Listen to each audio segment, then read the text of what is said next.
चलिए भैया, states of matter कितने होते हैं आपको पता है? देखो, केमिकल बॉन्डिंग फिनिश हो गया है दोस्त, कुछ नया शुरू करने जा रहे हैं, उसको बोल रहे हैं स्टेट्स ऑफ मैटर। कितने होते हैं मेनली जो हमें पढ़ने होते हैं? कुछ आइडिया आपको कितने स्टेट्स ऑफ मैटर होते हैं? 5 होते हैं जो आप लोग जानते हो। Solid state, liquid state, gaseous state, plasma और बोस-आइंस्टीन कंडेंसेट, ऐसे करके आपने सुना होगा ना। 5 होते हैं स्टेट्स ऑफ मैटर। हमारे सिलेबस में सिर्फ सॉलिड, लिक्विड और गैस है। प्लाज्मा और बोस-आइंस्टीन कंडेंसेट इसलिए नहीं है क्योंकि वो अभी भी रिसर्च का पार्ट है। प्लाज्मा अभी भी रिसर्च चलती रहती है, बोस-आइंस्टीन कंडेंसेट पे भी रिसर्च चलती रहती है। तो हम लोग को बहुत पहले से पढ़ाया जा रहा है सॉलिड, लिक्विड, गैस, वही हम भी आपको पढ़ाएंगे। तो लिखिए स्टेट्स ऑफ मैटर, और इनमें हमारा चैप्टर जो है, पहला चैप्टर है गैसियस स्टेट। अब आप बोलोगे सर आप 3 स्टेट्स की बात कर रहे हो, solid state, liquid state, gaseous state. तो जो सॉलिड स्टेट चैप्टर है और लिक्विड सॉल्यूशन या लिक्विड स्टेट चैप्टर है, क्लास 12th में है। एनसीईआरटी आप उठा के देख लेना, क्लास 12th में है। और जो गैसियस स्टेट है वो है आपके क्लास 11th में, है ना भैया? तो स्टेट्स ऑफ मैटर में पहले तीनों लिखो, सॉलिड स्टेट, लिक्विड स्टेट, एक एक लाइन में लिखना। Solid state, liquid state and last वाला लिखो gaseous state. Solid state, liquid state, gaseous state. अगर आप जानना चाह रहे हो दो और जो आपके स्टेट्स ऑफ मैटर होते हैं तो उनको लिख सकते हो वहीं पे कहीं साइड में। एक तो प्लाज्मा होता है एंड लास्ट वाला होता है बोस-आइंस्टीन कंडेंसेट, जिसको हमें पढ़ना नहीं होता। There are 5 states of matter. First one is solid state, फिर लिक्विड स्टेट, फिर गैसियस स्टेट एंड फिर प्लाज्मा एंड लास्ट वाला है Bose Einstein, BOSE, Bose, BOSE, Bose Einstein condensate, Bose Einstein condensate. तो जो प्लाज्मा एंड बोस-आइंस्टीन कंडेंसेट है वो अभी भी रिसर्च का पार्ट है, इसलिए हम लोग उसको नहीं पढ़ेंगे। हम लोग सिर्फ पढ़ते हैं solid state, liquid state, gaseous state, states of matter में। And solid and liquid state जो है वो आपके क्लास 12th में है, 11th में नहीं पढ़ना है उन्हें, हमें पढ़ना है गैसियस स्टेट। चलिए लिखिए, बड़ा सा हेडिंग लिखिए, गैसियस स्टेट। गैसियस स्टेट ये आज का चैप्टर है, गैसियस स्टेट। लिखिए, it may be defined as one of the state of matter. Gaseous state में लिखो आप, it may be defined as one of the state of matter in which, it may be defined as one of the state of matter in which, it may be defined as one of the state of matter in which constituent particles are randomly arranged in three-dimensional space. It may be defined as one of the state of matter in which constituent particles are randomly arranged in three-dimensional space. It may be defined as one of the state of matter in which constituent particles are randomly arranged in three-dimensional space. Constituent particles are randomly arranged in three-dimensional space. अच्छा, solid state जानते हो दोस्त? Solid state जैसे ये solid है, suppose करो, कुछ भी ले लो, कोई भी आपके यहाँ पे सॉलिड ऑब्जेक्ट दिख रहा है, ये सारे के सारे, ये पूरा बोर्ड आपको दिख रहा है, सॉलिड ऑब्जेक्ट है। तो सॉलिड ऑब्जेक्ट जो होते हैं, सॉलिड स्टेट अगर होता तो हम क्या लिखवाते कि सॉलिड स्टेट में be defined as one of the state of matter in which constituent particles are arranged in a similar या in a particular manner in three dimensional space. भाई अगर पर्टिकुलर मैनर में सॉलिड स्टेट में अगर सारे के सारे कॉन्स्टिट्यूएंट पार्टिकल्स अरेंज हैं तभी तो एक डेफिनिट रिजिड ज्योमेट्री मिलेगी आपको। भाई डेफिनिट रिजिड ज्योमेट्री इस बोर्ड की या किसी भी वॉल्स की क्यों है? क्योंकि इनके जो कॉन्स्टिट्यूएंट पार्टिकल्स हैं they are arranged in a particular manner, है ना, एक पर्टिकुलर अरेंजमेंट होता है इन थ्री डायमेंशनल स्पेस, तभी तो डेफिनिट रिजिड शेप मिलेगी। लेकिन गैसेस की शेप क्या होती है? गैसेस की शेप वही होती है जिस कंटेनर में आप रख दो। आप जिस कंटेनर में गैस को रख दोगे उस कंटेनर में रखने की वजह से उसकी शेप वही कही जाएगी। इसलिए हमने बोला है कि जो कॉन्स्टिट्यूएंट पार्टिकल्स होते हैं गैसेस के, they are randomly arranged in three dimensional space. समझ में आ रहा है भैया? और इसलिए गैसेस की कोई शेप नहीं होती, जिस भी कंटेनर में रखी जाती है उनकी शेप वही बोल देते हैं हम लोग। अब गैसियस स्टेट को डिफाइन करने वाले, जैसे किसी भी पर्टिकुलर स्टेट को डिफाइन करने वाले कुछ पैरामीटर्स होते हैं, with the help of which we can explain everything about that particular state of matter या वो particular substance। एक बात बताओ, जैसे आपने जनरली सुना होगा किसी गैसेस के बारे में हम लोग क्या बोलते हैं, सॉलिड स्टेट, लिक्विड स्टेट छोड़ दो, आप क्लास 12 में पढ़ेंगे। गैसेस के बारे में क्या पता है, प्रेशर आप जानते हो। जैसे आप इस रूम में बैठे हुए हो, the pressure 1 atmosphere of this room, आप जिस रूम में बैठे हो 1 एटमॉस्फेयर है, आप यहाँ पे हो, घर पे हो, कहीं पे भी हो। The pressure 1 atmosphere of this room is because of collision of molecules of N2 and O2 on the walls of container. आप ऑन एन एवरेज आप मान सकते हो 80% N2 है बाय वॉल्यूम यहाँ पे, और 20% बाय वॉल्यूम ऑक्सीजन गैस है। ये तो जानते हो एयर कंपोजिशन, मान लेते हैं 80 और 20 का रेशियो है, N2 और O2 का ये रहता है ऑलमोस्ट। तो आप बोलोगे 1 एटमॉस्फेयर प्रेशर जो हम लोग बेयर कर रहे हैं यहाँ पे, सब हर कोई फील कर रहा है 1 एटमॉस्फेयर प्रेशर। तो the pressure 1 atmosphere of this room is because of collision of molecules of N2 and O2 on the walls of container. इसी की वजह से तो है, बताओ भैया। और हम फिर गैसेस के लिए क्या बोल सकते हैं कि गैसेस के लिए प्रेशर उनका पैरामीटर होता है, वॉल्यूम उनका पैरामीटर होता है, टेम्परेचर उनका पैरामीटर होता है, और नंबर ऑफ मोल्स उनके पैरामीटर होते हैं। गैसेस के बारे में थोड़ा बहुत तो आइडिया होगा ही ना आपको। तो गैसियस स्टेट हम आपको बताने जा रहे हैं। लिखिए gaseous parameters, gaseous parameters, gaseous parameters are pressure, volume, temperature and number of moles. Gaseous parameters are pressure, volume, temperature and number of moles. Pressure, volume, temperature and number of moles. ये gaseous parameters होते हैं, pressure, volume, temperature and number of moles. ठीक है भैया, अब एक एक करके पढ़ाते हैं। लिखिए प्रेशर, प्रेशर पहले बता दें इन पैरामीटर्स के बारे में। प्रेशर, प्रेशर की यूनिट आपको बता देते हैं। प्रेशर को पी से रिप्रेजेंट करते हैं, कैपिटल पी। और कॉमनली आप जानते हो प्रेशर एटमॉस्फेयर में, एसी ऑन कर देंगे बच्चा, रुक जाओ, फैन ऑफ कर दो, फैन साफ इधर हमारी तरफ आ। लिखिए प्रेशर, प्रेशर का आप क्या आइडिया है आपको कुछ थोड़ा बहुत? रुको अभी ऑन करते हैं। यूनिट क्या होती है प्रेशर की? अरे प्रेशर को कैसे लिखते हो भैया आप एटमॉस्फेयर में? सपोज करो 1 एटमॉस्फेयर, अगर ठीक है एटमॉस्फेयर होता है, अगर MKS यूनिट में लिखोगे इसकी वैल्यू क्या आती है? 1.01325 इंटू 10 पावर 5 पास्कल। नहीं जानते हो बच्चा? या पास्कल की जगह न्यूटन पर मीटर स्क्वायर भी तो करते हैं हम लोग, नहीं जानते हो क्या बच्चा? 1 एटमॉस्फेयर इज इक्वल टू इतना होता है। एक तो प्रेशर की ये यूनिट होती है, आपको पता है कि एटमॉस्फेयर और न्यूटन पर मीटर स्क्वायर को रिप्रेजेंट करने वाली यही यूनिट होती है। या इसी को न्यूटन पर मीटर स्क्वायर को हम लोग ये भी जानते हैं कि 1 न्यूटन पर मीटर स्क्वायर को हम लोग 1 पास्कल भी तो बोलते हैं, 1 PA। बताओ बच्चा। और वैसे ही हम लोग ये भी बोलते हैं कि 1 atmosphere is equal to 760 mm of Hg। mm of Hg करके आपने सुना होगा। और 1 एटमॉस्फेयर इज इक्वल टू, आपको ये भी पता है कि आप लिख सकते हो 76 सेंटीमीटर ऑफ Hg। अरे हम प्रेशर को कैसे लिखेंगे पूरे केमिस्ट्री में अभी जो आने वाला है उसमें, उसको बता रहे हैं आपको। आप 1 एटमॉस्फेयर ऐसे कर सकते हो, ऐसे भी कर सकते हो, ऐसे भी कर सकते हो। प्रेशर वाली चीज बता रहे हैं आपको। अभी तो पहले एटमॉस्फेयर बताया ना। तो कोई बोलता है सर बार में भी लिखते हैं, कॉपी कर लिए इतना। कुछ लोग बोलते हैं सर हम बार में भी लिखते हैं प्रेशर को। तो बार में लिखते हो तो क्या होता है? रुक जाओ, 1 बार इज इक्वल टू, अगर आप लोग 1 बार को MKS यूनिट से कनेक्ट करोगे तो उसकी वैल्यू कितनी होती है? 1.00000। या इसी को हम लोग लिख सकते हैं इंटू 10 पावर 5 न्यूटन पर मीटर स्क्वायर। ध्यान से देखो, 1 atmosphere is equal to 1.01 into 3 ऐसे करके लिखा हुआ है ना वहां पे, 10 पावर 5 न्यूटन पर मीटर स्क्वायर। और यहाँ पे लिखा है 1 bar is equal to 1.0000 into 10 power 5।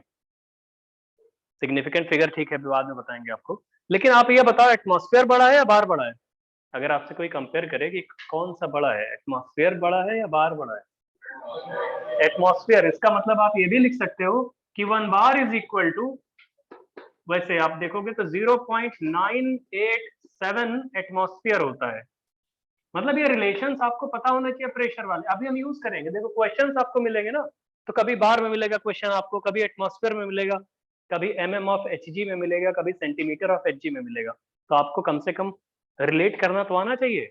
तो जो पैरामीटर हम प्रेशर बता रहे हैं गैसियस पैरामीटर, उस गैसियस पैरामीटर को कितने फॉर्म में लिखा जा सकता है? हो सकता है न्यूटन पर मीटर स्क्वायर में लिखा हो सकता है पास्कल में लिखा हो सकता है mm ऑफ hg में हो सकता है सेंटीमीटर ऑफ hg, या हो सकता है बार में लिखा हो। समझ रहे हो भैया? तो ये बार वाला हो गया। तो 1 bar is equal to 0.987 atmosphere. Automatically atmosphere बड़ा होता है तो एटमॉस्फेयर में 1 से छोटा नंबर मल्टीप्लाई करोगे अगर, तभी तो 1 बार आएगा। समझ में आ रहा है भैया? तो बस ये प्रेशर की यूनिट्स हो गई जो आपको पता होना चाहिए। वैसे आपको एक और चीज बता दें, टॉर भी एक होता है। 1 टॉर TO ऐसे, और 1 torr is equal to 1 mm of hg भी होता है। ये प्रेशर की इतनी यूनिट्स हैं जो पूरे केमिस्ट्री में आपको मिलने वाली है, स्पेशली गैसियस स्टेट में इनमें से कोई भी मिल सकती है। आपको क्वेश्चन में गिवन रहेगा कि प्रेशर एटमॉस्फेयर में है, बार में है, न्यूटन पर मीटर स्क्वायर में है, पास्कल में है, टॉर में है, कुछ भी हो, आपको ये रिलेट करना आना चाहिए। 1 torr is equal to 1 mm of hg, 1 torr is equal to 1 mm of hg, और आपको पता है कि 1 atmosphere is equal to 760 mm of hg। तो 1 एटमॉस्फेयर को हम लोग ऐसे भी तो बोल सकते हैं, इसी को 760 टॉर भी तो बोल सकते हो भैया, 760 टॉर भी तो लिख सकते हो। आप चाहो तो वहीं साइड में लिखते चले जाओ जो भी है आपके पास। 1 atmosphere is equal to 760 torr, 1 atmosphere is equal to 760 mm of hg, 1 atmosphere is equal to 76 centimetre of hg। अरे मिलीमीटर और सेंटीमीटर में 10 का रेशियो होता है, तो आप ऐसे कर सकते हो। ये हमने इसलिए आपको बता दिया क्योंकि अभी गैसियस स्टेट में जितने भी क्वेश्चंस आने वाले हैं वो प्रेशर आपको इन यूनिट्स में से किसी पर्टिकुलर यूनिट में लिखा मिलेगा। तो कभी कभी क्या होता है कि आईआईटी में क्वेश्चंस आते हैं या किसी भी एग्जाम में क्वेश्चंस आते हैं, इंजीनियरिंग एग्जाम में, तो स्टूडेंट गलत इसलिए कर देता है क्योंकि उसको उसके इंटर कन्वर्जन नहीं पता होते। तो आपको प्रेशर पता होना चाहिए, एटमॉस्फेयर में भी यहाँ भी एक साथ लिखा मिल जाएगा। तो ये मत सोचो एक साथ लाइन से लर्न करने हैं मुझे। आप जब भी लेक्चर नोट्स रिवाइज करोगे एक व्यू ऐसे मारते जाना, अच्छा ऐसा होता है, ऐसा होता है, ऐसा होता है, तो अपने आप 2-4 क्लासेस के बाद आपको याद हो जाएगा सब कुछ, है ना। ये नहीं कि हम इसको रट के बैठे हैं तो रोज सुबह सुबह इसको लर्न करें, ऐसा कुछ नहीं करना होता। आप देखते जाओ, अपने आप रिलेट हो जाएगा। ठीक है भैया? दूसरा पैरामीटर होता है वॉल्यूम। वॉल्यूम को कैपिटल वी से लिखते हैं गैसियस स्टेट में। जल्दी करो, हम बता रहे हैं आपको, जल्दी करो भैया। एसी ऑन कर रहे हैं, ऑन कर लिया? हो गया ना? चलो ठीक। वॉल्यूम, वॉल्यूम की स्मॉलेस्ट यूनिट जो हम लोग जानते हैं जनरली सीसी बोली जाती है ना, सीसी। सुनो सीसी, 1 सीसी क्या होता है? बहुत प्यारा दोस्त, 1 सीसी मतलब 1 सेंटीमीटर क्यूब। 1 सीसी जानते हो इसको जनरली कहाँ यूज करते हैं? हमारे व्हीकल जो होते हैं, जैसे आपके घर में बाइक, कार, स्कूटी कुछ भी होगा, तो जब हम लोग बाइक खरीदने जाते हैं 2-4 चीजें उस पर देखी जाती है ना। लोग व्हीकल खरीदते हैं, जो व्हीकल के शौकीन होते हैं वो खास करके क्या देखते हैं भाई, कितना क्लियरेंस वॉल्यूम है पिस्टन का। पिस्टन चलता है ना उसमें, जितना पावरफुल व्हीकल बोलते हैं ना कि इसके पास अच्छी व्हीकल है, उस गाड़ी है जो भी, तो क्या बोलते हैं उसका पिस्टन क्लियरेंस वॉल्यूम, उसमें पिस्टन चलते हैं ना ऊपर नीचे। और दूसरा होता है टॉर्क। किसी भी व्हीकल में पिस्टन क्लियरेंस वॉल्यूम जो होता है सीसी बोलते हैं ना कि भाई 800 सीसी का है। जनरली बाइक जो इकोनॉमी क्लास में आती है, स्कूटी 100 सीसी के आसपास होती है, कोई और बाइक लोगे 200 सीसी मैक्सिमम ऐसे ही होती है। अच्छी बाइक जो होती है भाई वो सब 500-800 सीसी की होती हैं। कार कोई भी आती है 800 सीसी से कम आती नहीं है। कार भी भाई 1500 सीसी, 2000 सीसी ऐसे करके आते हैं ना सीसी। तो क्लियरेंस वॉल्यूम उसमें पिस्टन होता है, उसके इंजन में पिस्टन होता है, ऐसे ऐसे चलता है वो, आपने देखा होगा ऐसे ऐसे। तो क्या होता है वो टॉर्क प्रोड्यूस करता है। तो कभी भी व्हीकल लेने जाते हैं अच्छे जो जानते हैं कि भाई हाँ अच्छा क्या होता है, तो उसमें देखते हैं सीसी और ये पिस्टन का टॉर्क, मतलब टॉर्क पूरा। तो सीसी वहीं से देखते हैं कि पिस्टन होता है उसमें इतना क्लियरेंस वॉल्यूम होता है, ऐसे ऊपर नीचे आता जाता है, बहुत बड़ा सा थोड़ी होता है पिस्टन उसमें। तो वही सीसी है क्लियरेंस वॉल्यूम। वहां पे जितना ज्यादा क्लियरेंस वॉल्यूम होता है उसका पिस्टन ऊपर नीचे होने वाला, उतना अच्छा माना जाता है उसको, है ना। उतना ज्यादा पावरफुल इंजन होता है उतना अच्छा उसको बोलते हैं कि जल्दी से भाई 1 मिनट में या 10 सेकेंड में 100 किलोमीटर पर आवर की स्पीड पकड़ लेगा, ऐसे करके लिखा होगा, कभी सुना होगा तुम लोगों ने, कितनी अच्छी बाइक होती है, क्या होता है। तो 1 सीसी को बोलते हैं 1 सेंटीमीटर क्यूब। 1 सीसी, लोग सीसी को बहुत छोटा सा होता है, 1 ml, इसी को अगर आप देखोगे तो 1 ml भी बोला जाता है। 1 CC is equal to 1 centimetre cube is equal to 1 ml, है ना। 1 सीसी मतलब 1 ml, एक ड्रॉप बोल सकते हो उसको। अब देखो दोस्त, इसके आगे बता रहे हैं, हम आपसे पूछ रहे हैं, आप एक बात बताओ, एक बात बताओ, रिलेशन पूछना चाह रहे हैं। 1 मीटर इज इक्वल टू क्या 100 सेंटीमीटर होता है? Yes. बहुत बढ़िया दोस्त, हाँ बहुत बढ़िया दोस्त। 1 मीटर इज इक्वल टू अगर 100 सेंटीमीटर है तो हम 1 मीटर इज इक्वल टू इस सेंटीमीटर की जगह, अच्छा इसको क्यूब कर दें, अगर क्यूब तो 1 मीटर क्यूब अगर कर दोगे तो क्या हो जाएगा? 10 की पावर 6. बहुत बढ़िया, 10 की पावर 6 सेंटीमीटर क्यूब। या आप यहीं से इसको रिवर्स कर सकते हो कि 1 centimetre cube is equal to 10 power -6 metre cube. मान सकते हो इसको? ऑनलाइन वालों दिख रहा है बच्चा? 10 पावर -6 मीटर क्यूब। ठीक है, और सुनो दोस्त, अभी रुको बच्चा, अभी और सुनिए। 1 सेंटीमीटर क्यूब को 1 सीसी या 1 ml बोलते हैं? 1 ml भी तो बोलते हैं इसको, बताओ भैया। तो यही सन इसको ऐसे ही बोल सकते हैं कि 1 metre cube is equal to 10 to the power 6 ml, ऐसे बोल सकते हैं। अरे इस वाले रिलेशन से 10 पावर 6 सेंटीमीटर क्यूब मतलब 10 पावर 6 ml, है ना बच्चा? या इसी को बोल सकते हैं 10 to the power 3 litre. 1 metre cube is equal to 10 power 3 litre. ये समझ में आ रहा है आपको? ये रिलेशंस हैं। अरे खुद डिराइव करो इसको, कुछ गलत कह रहे हैं क्या इसमें बच्चा? सबको समझ में आ रहा है ये? तो ये रिलेशन आपको पता होना चाहिए, क्योंकि अभी आप देखोगे कहीं कहीं क्वेश्चन दिया रहेगा आपको कि भाई ml में या लीटर में, तो ये मत सोचना वो लिक्विड का वॉल्यूम है, क्योंकि जनरली लोग कंफ्यूज होते हैं, इतने ml की मैंने तो लिक्विड सोच लेते हैं।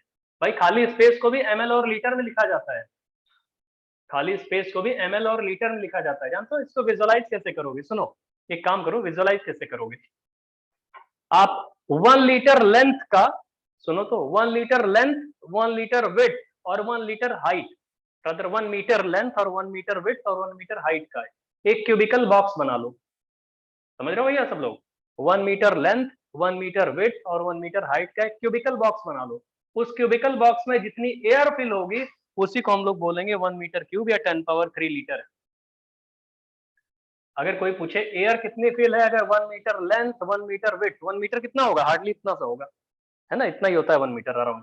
तो 1 मीटर लेंथ का, 1 मीटर ऐसे ही विड्थ का और 1 मीटर हाइट का आप एक क्यूबिकल बॉक्स बना लो। कोई पूछे कितनी एयर फील्ड है ऑन एन एवरेज, एक जनरल आइडिया एयर की डेंसिटी 1 मानते हुए, तो आपको लगेगा कि ये 10 पावर 3 लीटर एयर है उसमें।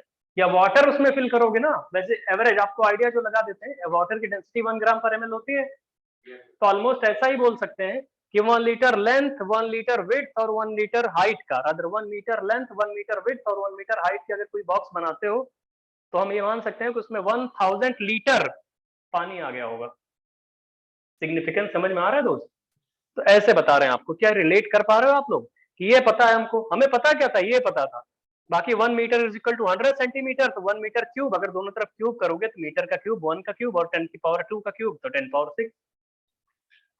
तो 1 centimetre cube is equal to 10 power -6 metre cube भी बोल सकते हैं, या 1 metre cube is equal to 10 power 6 ml, या 1 metre cube is equal to 10 power 3 litre. ठीक है भैया? बताओ दोस्त, कॉपी करो इसको। एक बात और बताते हैं कि 1 metre is equal to 10 decimetre, ये भी जानते होगे, पहले इतना करो।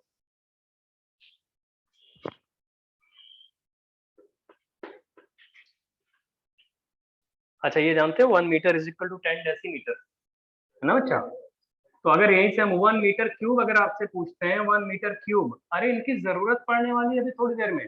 अगर ये इंटर कन्वर्जन नहीं जानते हो तो आप अच्छे लेवल पे क्वेश्चंस नहीं कर पाओगे। आपको क्या लगता है सिर्फ क्वेश्चन आते हैं कैलकुलेशन वाले? कैलकुलेशन के अलावा आपको यूनिट कन्वर्जन भी पता होना चाहिए, और ये सारे के सारे यूनिट्स आपने देखी सुनी जरूर होंगे, नहीं देखे तो अगर 11th में देख लेना, स्कूल में सुने होंगे, आता जरूर इन पे क्वेश्चन। आपके रेफरेंस जो टेक्स्ट बुक है एनसीईआरटी उसमें भी लिखा है, आपकी जो और स्कूल की नूतन चलती होगी, प्रदीप चलती होगी, एमपीएस आनी, जो भी स्कूल वाले कुछ बोल रहे होंगे उनमें भी होगा ये। तो 1 metre cube is equal to, अगर हम लोग करेंगे दोनों तरफ क्यूब कर दो, तो क्या ये 10 to the power 3 decimetre cube आएगा भैया? अरे दोनों तरफ क्यूब करोगे तो बहुत प्यारा दोस्त, बहुत बढ़िया। अच्छा लीटर में अगर कन्वर्ट करना चाहे तो कन्वर्ट कर लोगे? अरे 1 metre cube is equal to 10 power 3 litre है, तो 1 metre cube is equal to 10 decimetre cube है, वो 10 पावर 3, दोनों ठीक इक्वल है।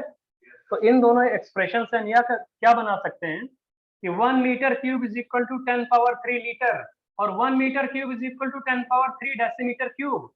तो भाई कंक्लूजन क्या है यहाँ से कि 1 litre equals to 1 decimetre cube. 1 litre is equal to 1 decimetre cube. बहुत बढ़िया दोस्त। अच्छा देखो ये क्यूब 1 डेसीमीटर क्यूब है ये, नहीं तो लोग कभी कभी कंफ्यूज होते हैं, 1 decimetre is equal to 1 litre लिख देते हैं, ऐसा नहीं है। 1 decimetre is equal to 1 litre नहीं है, 1 decimetre cube is equal to 1 litre है। ये हमने इन दोनों से रिलेट करके बताया इसको। यूनिट कन्वर्जन बहुत जरूरी है, नहीं तो क्वेश्चन आप गलत कर जाओगे, नहीं कर पाओगे आप क्वेश्चन। अभी इसी साल जेईई मेन में बोला गया है, ऐसे क्वेश्चंस आते हैं, मतलब यूनिट कन्वर्जन आगे चल के आपको सब इजी सा लगेगा, ठीक है भैया। ये तो जो गैसियस स्टेट को रिप्रेजेंट करने वाले पैरामीटर्स होते हैं, special parameters, pressure, volume, temperature और नंबर ऑफ मोल्स। तो प्रेशर कितने यूनिट्स में आपको मिल सकता है वो हमने बता दिया, वॉल्यूम कितने यूनिट्स में आपको मिलेगा वो बता दिया। आपको इंटर कन्वर्जन पता होना चाहिए, आप बार बार इनको देखते रहना, है ना दोस्त। अब लिखिए टेम्परेचर, या इसको कॉपी कर लो, फिर लिखो temperature. Temperature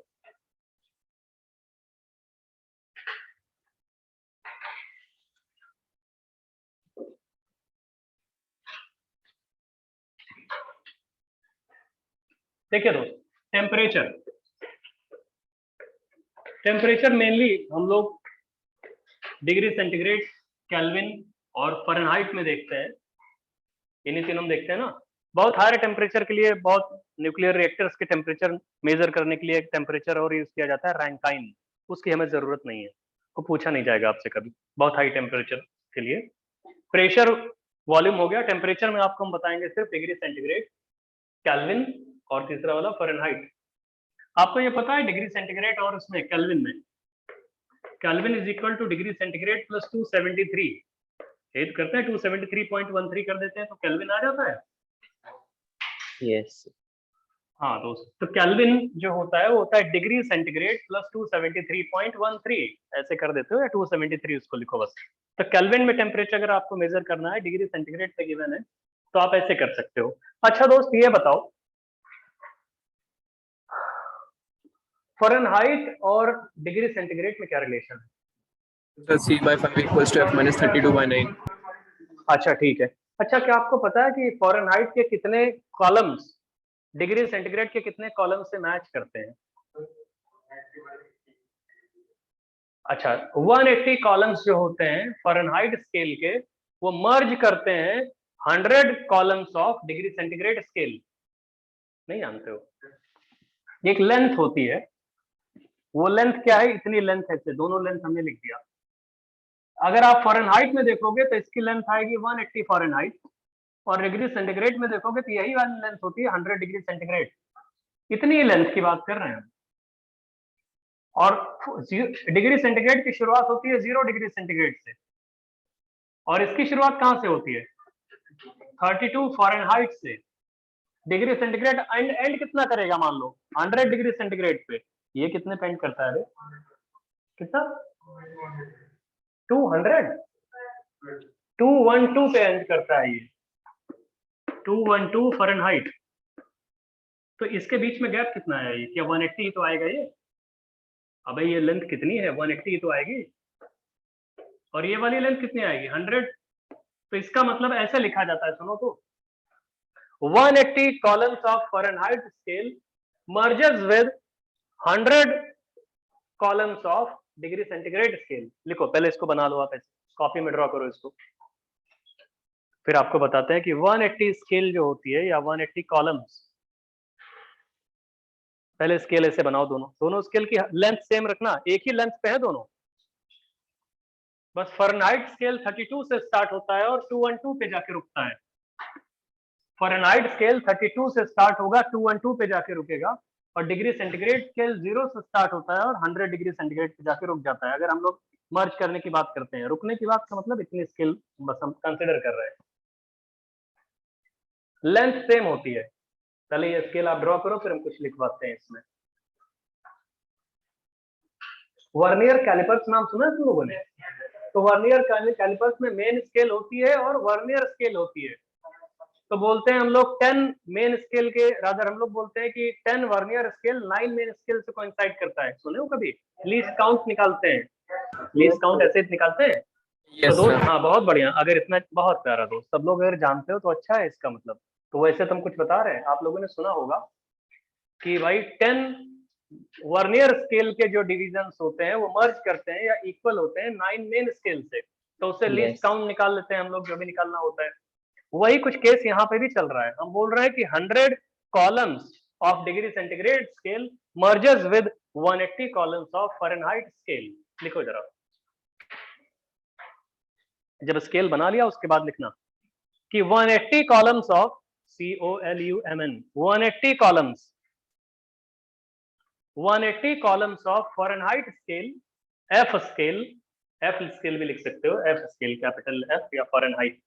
180 columns of Fahrenheit scale merges with 180 columns of Fahrenheit scale merges with 180 columns of Fahrenheit scale merges with 100 scale of 100 columns of 180 columns of Fahrenheit scale merges with 100 columns of वही degree centigrade scale है ना भैया। तो इसका मतलब इसको लिखने का तरीका क्या होगा, जैसे लीस्ट काउंट निकालते हैं, सुनिए कैसे करते हैं इसको। लिखने का तरीका ये होता है, सुनो देखो कैसे लिखते हैं। लिखते हैं डिग्री सेंटीग्रेड की शुरुआत कहां से होती है, 0 से, ऐसे बताया जाता है 0 से, और कॉलम्स होते हैं 100, और ये इक्वल होता है फ़ारेनहाइट में शुरुआत जिसकी होती है 32 से, कॉलम्स होते हैं 180। अब बस अब इक्वेट कर सकते हो, जो C/5 और 9 करते हो तुम लोग, वही तो आएगा। कैसे लिखा है सुनो तो, हमने ये बोला कि डिग्री सेंटीग्रेड स्केल कहां से शुरू हो रही है, 0 से, तो डिग्री सेंटीग्रेड -0। फ़ारेनहाइट स्केल कहां से शुरू हो रही है, फ़ारेनहाइट 32 से, F -32। इसमें टोटल कॉलम्स कितने होते हैं, 100। इसमें टोटल कॉलम्स कितने होते हैं, 180। ये इक्वल कर दो, या इसी को आप क्या बोल सकते हो, 9 और 5 करके आएगा ये। Degree centigrade upon 5 is equal to ये 9/5 टाइम्स कर सकते हो इसको, 9 टाइम्स डिग्री किया कुल मिला के ऐसे ही, F -32 अपॉन 9। करेक्ट है भैया, ये यही तो करते हो रिलेशन निकालने के लिए। डिग्री सेंटीग्रेड और फ़ारेनहाइट स्केल में यही रिलेशन आता है। कैसे निकाला है उसको देख लो, कॉलम्स मर्ज करने के बाद किया है ये। कॉपी करो इसको जल्दी से। ऑनलाइन वालों कोई डाउट तो नहीं बच्चा, समझ में आ रहा है आप लोगों को? Yes, sir. Yes, sir. बहुत बढ़िया दोस्त, बहुत बढ़िया। और बाकी नंबर ऑफ मोल्स आप जानते हो, प्रेशर, वॉल्यूम, टेम्परेचर हमने बता दिया, नंबर ऑफ मोल्स आपको पता है कि नंबर ऑफ मोल्स आपने मोल कॉन्सेप्ट में पढ़ा हुआ है, उसमें आपको आइडिया है पूरा। अब हम आपको कुछ बताने जा रहे हैं, एक्सपेरिमेंटल गैस लॉज। लिखिए, हेडिंग लिखिए, experimental gas laws. Experimental gas laws, experimental gas laws कुछ होते हैं, experimental gas laws. Experimental gas laws में सबसे पहले आता है बॉयल्स लॉ, बॉयल्स लॉ। दूसरा आता है Charles law,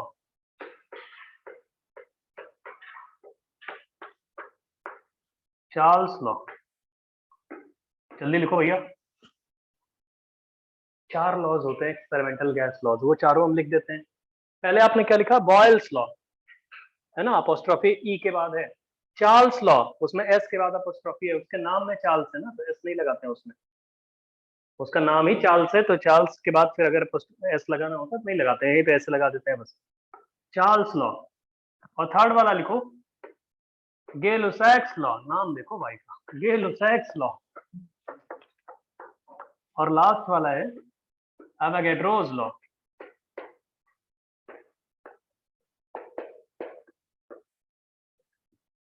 Boyle's law, Charles law, Gay Lussac's law and Avogadro's law, ये एक्सपेरिमेंटल गैस लॉज हैं, और सारे के सारे experimental gas laws were defined at very low pressure and generally keeping high temperature.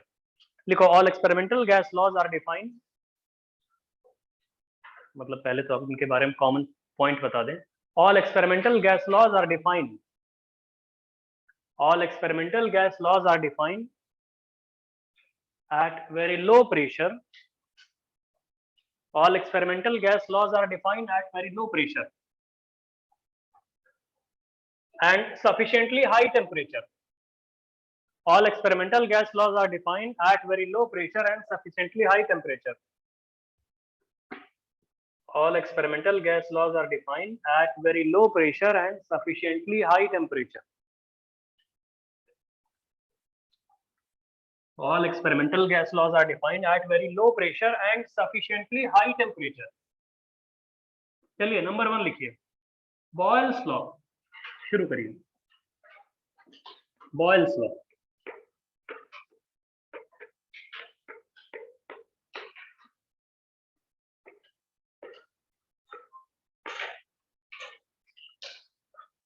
Law का मतलब जानते हो क्या होता है?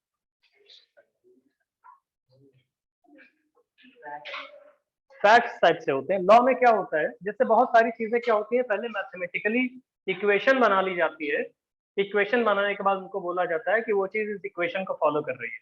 लॉज में ऐसा नहीं होता। लॉज में क्या होता है, जैसे ग्रेविटेशनल लॉ, जैसे ये है, इसको छोड़ देंगे नीचे ही तो गिरेगा ये भाई, किसी falling of an object from a height, तो इसकी कोई मैथमेटिकल इक्वेशन थोड़ी है, ये लॉ है। ऑब्जर्वेशन मतलब एक्सपेरिमेंटल लॉ में समझ में आ रहा है आप लोगों को? लॉ का मतलब है कि आप भाई कोई जैसे जिसका कोई मैथमेटिकल इक्वेशन आपके पास नहीं है और वो चीज हो रही है, falling of an object from a height, तो उसको लॉ बोलते हैं ना। जिसका आपके पास मैथमेटिकल इक्वेशन नहीं है, जिसका प्रूफ पहले थ्योरेटिकली आप नहीं कर सकते, हो सकता है बाद में कोई मैथमेटिकली प्रूफ उसका आ जाए, लेकिन पहले क्या होगा, आपके पास मैथमेटिकल प्रूफ नहीं होता उसका, वो ऑब्जर्व की जाती है और ऑब्जर्व करने के बाद हम लोग बताते हैं कि वो चीज हो रही है। ठीक है भैया? तो लिखिए बॉयल्स लॉ में सबसे पहले, for a fix amount of gas, for a fixed amount of gas, for a fixed amount of gas,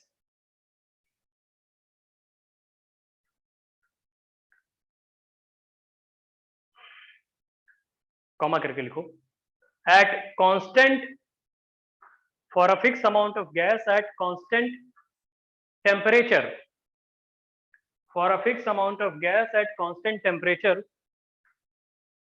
pressure of gas varies inversely with volume, pressure of gas vary inversely with volume। एक courier वाला आया है, courier वाला, बोलिए वहां पे जाकर कोई रिसीव कर ले।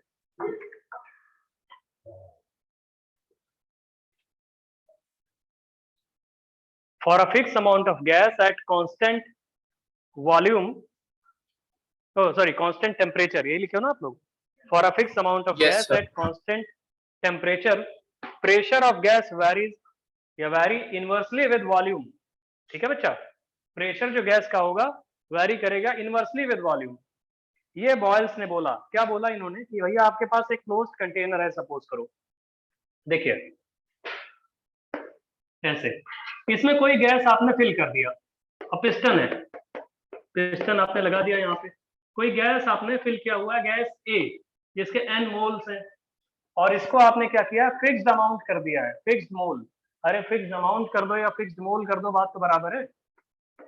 अबे अमाउंट फिक्स करोगे, मॉलिक्यूलर मास तो कांस्टेंट होता ही है, तो मास अपॉन मॉलिक्यूलर मास क्या हो जाएगा, मोल्स हो जाएगा। और फिक्स्ड अमाउंट के बाद कांस्टेंट टेम्परेचर भी कर दिया, कांस्टेंट टेम्परेचर। ठीक है दोस्त? अब एक बात बताते हैं, इन्होंने बोला कोई गैस का है, सपोज करो एन मोल गैस ले लिया, एन मोल। अब पिस्टन को लोग क्या करने लगे, आपने एन मोल ले लिया, कोई यहाँ पे वॉल्यूम है वी, पिस्टन को लोगों ने क्या किया, इसको ऐसे दबा दिया, उसके ऊपर चढ़ के बैठ गया पिस्टन के ऊपर, तो नीचे आ जाएगा पिस्टन। तो बोला गया कि भैया अगर टेम्परेचर तुमने मेंटेन करके किया हुआ है, कांस्टेंट टेम्परेचर पे किया हुआ है, तो अगर तुमने पिस्टन को आधा नीचे कर दिया है तो प्रेशर डबल हो जाएगा। मतलब ये बोला गया कि P is inversely proportional to V, mathematically ये आया एक्सप्रेशन। तो क्या मतलब है, और लेकिन ये चीज तब आती है जब कांस्टेंट टेम्परेचर होता है, COA से कांस्टेंट टेम्परेचर, ये जरूरी है यहाँ पे। इसका मतलब है कि जब आप वॉल्यूम बढ़ाओगे तो उसी रेशियो में प्रेशर कम हो जाएगा, अब वॉल्यूम अगर डिक्रीज करोगे तो उसी रेशियो में प्रेशर इंक्रीज हो जाएगा। मतलब क्या है इसका दोस्त, आप इसको ऐसे कर सकते हो, P इज इक्वल टू, अगर प्रोपोर्शनलिटी हटा के लिखोगे तो P इज इक्वल टू कोई कांस्टेंट अपॉन V, या आप यहीं से कर सकते हो P into V is equal to K is equal to constant, PV is equal to constant. ये एक्सपेरिमेंटली ऑब्जर्व किया गया, बॉयल्स ने बताया इसको कि for a fix amount of gas at constant temperature, for a fix amount of gas at constant temperature, pressure of gas very inversely with volume, pressure of gas very inversely with volume, ठीक है भैया।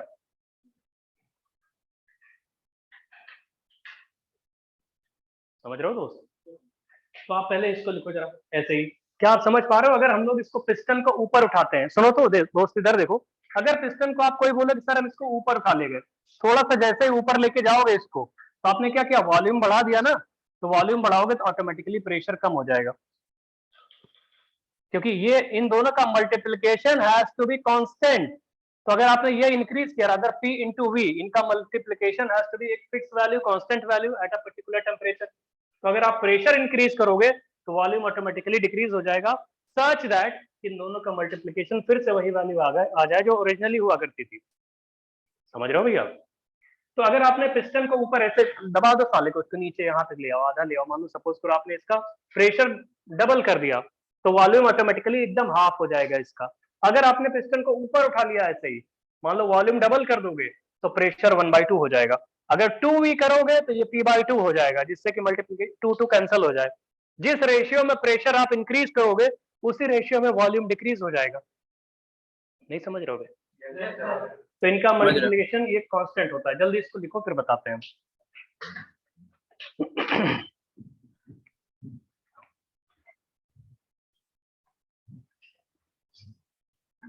Cheque book आई होगी हमारी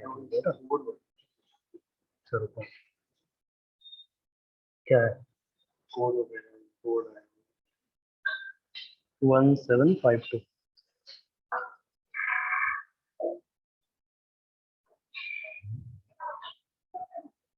ठीक है भैया। अच्छा एक बात बताओ, PV is equal to constant आ गया आपका। अगर हम इसको डिफरेंशिएट करें, सपोज करिए डिफरेंशिएट करते हैं, डिफरेंशिएशन जानते हो इसका? Yes, डिफरेंशिएशन जान, अच्छा X Y is equal to constant अगर लिखा हुआ है, कांस्टेंट सपोज करो, तो इसको डिफरेंशिएट करोगे डी ऑफ एक्स वाई, क्या इसकी वैल्यू 0 आएगी कांस्टेंट का? और डी ऑफ एक्स वाई को हम लोग क्या बोल सकते हैं, X D Y plus Y D X बोल सकते हो कि नहीं, इज इक्वल टू 0। अबे ये डिफरेंशिएशन सिंपल सा नहीं जानते हो क्या? तो भैया इसको अगर डिफरेंशिएट करेंगे हम लोग, तो D of PV is equal to 0, constant का डिफरेंशिएशन 0 आता है, तो इसको हम लोग P DV plus V DP is equal to 0 बोल सकते हैं, या डीपी बाई डीवी की वैल्यू, डीपी बाई डीवी की वैल्यू क्या, माइनस पी बाई वी आएगी। देखो साले बता नहीं हो, ये आएगा भैया? Yes, sir. तो चलो लिखो इसको जल्दी से, लिखो डीपी बाई डीवी की value minus P by V. अभी ग्राफ बनाएंगे ना तो आपको समझ में आएगा कैसे कह रहे हैं। जल्दी इतना करो, डीपी बाई डीवी की वैल्यू इक्वल टू कांस्टेंट, अगर कोई फंक्शन गिवन है y इज इक्वल टू 0 करके इसको कर सकते हो ऐसे ही। किसी को कोई प्रॉब्लम हो तो पूछ लेना दोस्त, नहीं तो अभी कुछ और बताने जा रहे हैं। dp by dv is equal to minus p by v, ठीक है दोस्त? अच्छा इस माइनस p बाई v को क्या हम लोग minus k by v square लिख सकते हैं? पूछ रहे हैं हम, तुम लोग बताओगे तो लिखेंगे, नहीं बताओगे तो नहीं लिखेंगे। अबे माइनस p बाई v को क्या minus k by v square? Yes, sir. बहुत बढ़िया। अरे दोस्त एक काम करो, ये p की जगह ये k बाई v पुट कर दो ना, ये वाला k बाई v पुट करोगे p की जगह तो k बाई v स्क्वायर नहीं आ जाएगा? या इसी की जगह पे हम लोग इसको क्या कर सकते हैं भाई, जो वहां पे ये 1 अपॉन v लिखा है, इसकी जगह हम p अपॉन k कर सकते हैं। तो क्या minus p square upon k भी कर सकते हैं इसको? कुछ गलत लिखा है क्या? अरे तो माइनस पी स्क्वायर अपॉन के कर सकते हैं ना इसको? बहुत बढ़िया दोस्त, इसको लिखो लिखो जल्दी कॉपी करो इसको, यही डीपी बाई डीवी ही चल रहा है अभी बॉयल्स लॉ में।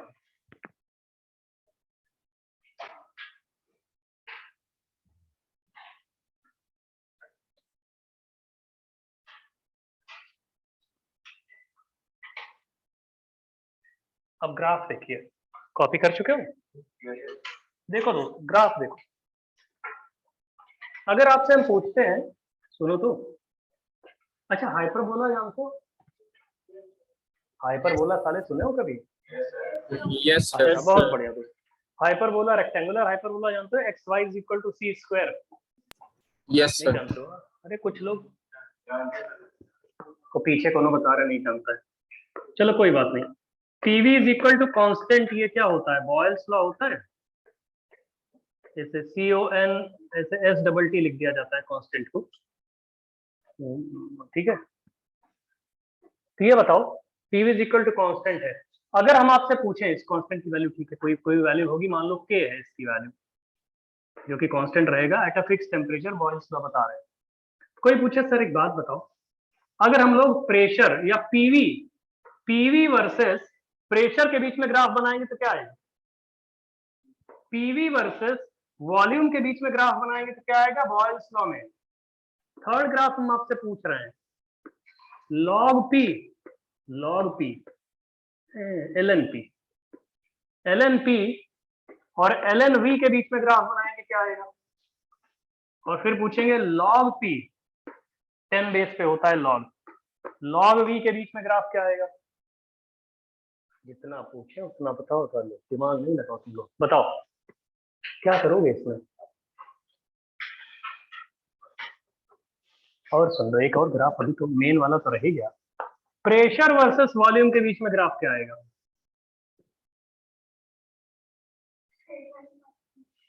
नहीं बच्चा, पीवी वाला ग्राफ, ये वाला लास्ट वाला बता रहे हो? लास्ट वाला वो नहीं आएगा। सर पहले दो में तो पैरेलल टू एक्स एक्सिस होगा भाई। हाँ चलो, लास्ट वाला रेक्टेंगुलर हाइपरबोला है। सुनो कोई बात नहीं जानते हो तो आप समझ लो भैया, जो लोग थोड़ा सा कंफ्यूज हो रहे होगे तुम लोग, कुछ ऐसा थोड़ी है जानते नहीं, जानते सब होती हो। देखो इधर भैया, जब तुमसे बोला है फर्स्ट वाला ग्राफ, देखो पीवी हमेशा कांस्टेंट है, हमेशा कांस्टेंट है। तुम साले प्रेशर कुछ भी कर लो, अकॉर्डिंगली वॉल्यूम एडजस्ट हो जा रहा होगा। क्यों है पीछे वाले कुछ बताते नहीं भैया? पीवी हमेशा मतलब हैज टू बी कांस्टेंट। अगर आपने प्रेशर कोई बोले हमने 10 पी कर दिया तो वॉल्यूम अकॉर्डिंगली एडजस्ट हो गया होगा। तो इसका मतलब इसकी value has to be constant हमेशा हमेशा हमेशा, जो भी है कोई फिक्स वैल्यू है। ऐसे कोई बोले हम प्रेशर बढ़ा रहे हैं, तुम बढ़ाते जाओ, इसकी वैल्यू तो कांस्टेंट रहेगी। वैसे ही वॉल्यूम से इंक्रीज करने से भी इसका फर्क थोड़ी पड़ेगा वॉल्यूम इंक्रीज डिक्रीज से, क्योंकि पीवी तो कांस्टेंट होना है। तो बॉयल्स लॉ अगर होल्ड कर रहा है कांस्टेंट टेम्परेचर, तो इनके बीच में ग्राफ दोनों पैरेलल टू एक्स एक्सिस आएगा। कोई भी बोल रहा था ऑनलाइन से, समझ रहे हो भैया? बहुत बढ़िया दोस्त। अभी इस वाले में आ जाओ, X Y is equal to constant है, अगर दोनों तरफ ln ले लोगे तो ln P plus ln V is equal to ln K, और ln K कांस्टेंट होता है। ln लेना जानते हो? Log to the base E। ये दोनों ग्राफ हो गए, थर्ड वाले पे आए, थोड़ा तेज तो नहीं चल रहा है, समझ रहे हो? बहुत बढ़िया दोस्त। अब देखो ln P plus ln V is equal to ln K आ रहा है। अच्छा, ln से log में कैसे कन्वर्ट करते हैं?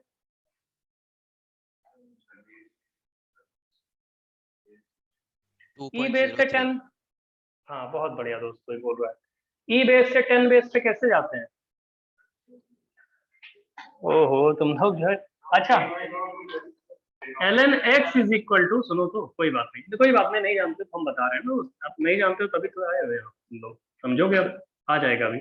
E बेस से अगर आप लोग 10 बेस पे कभी भी जाना चाहते हो, log x वो भी 10 बेस पे, तो 2.303 का फैक्टर मल्टीप्लाई कर देते हैं। ln से 10 बेस पे, ln x से E बेस से अगर 10 बेस पे जाते हो तो 2.303 मल्टीप्लाई कर देते हैं।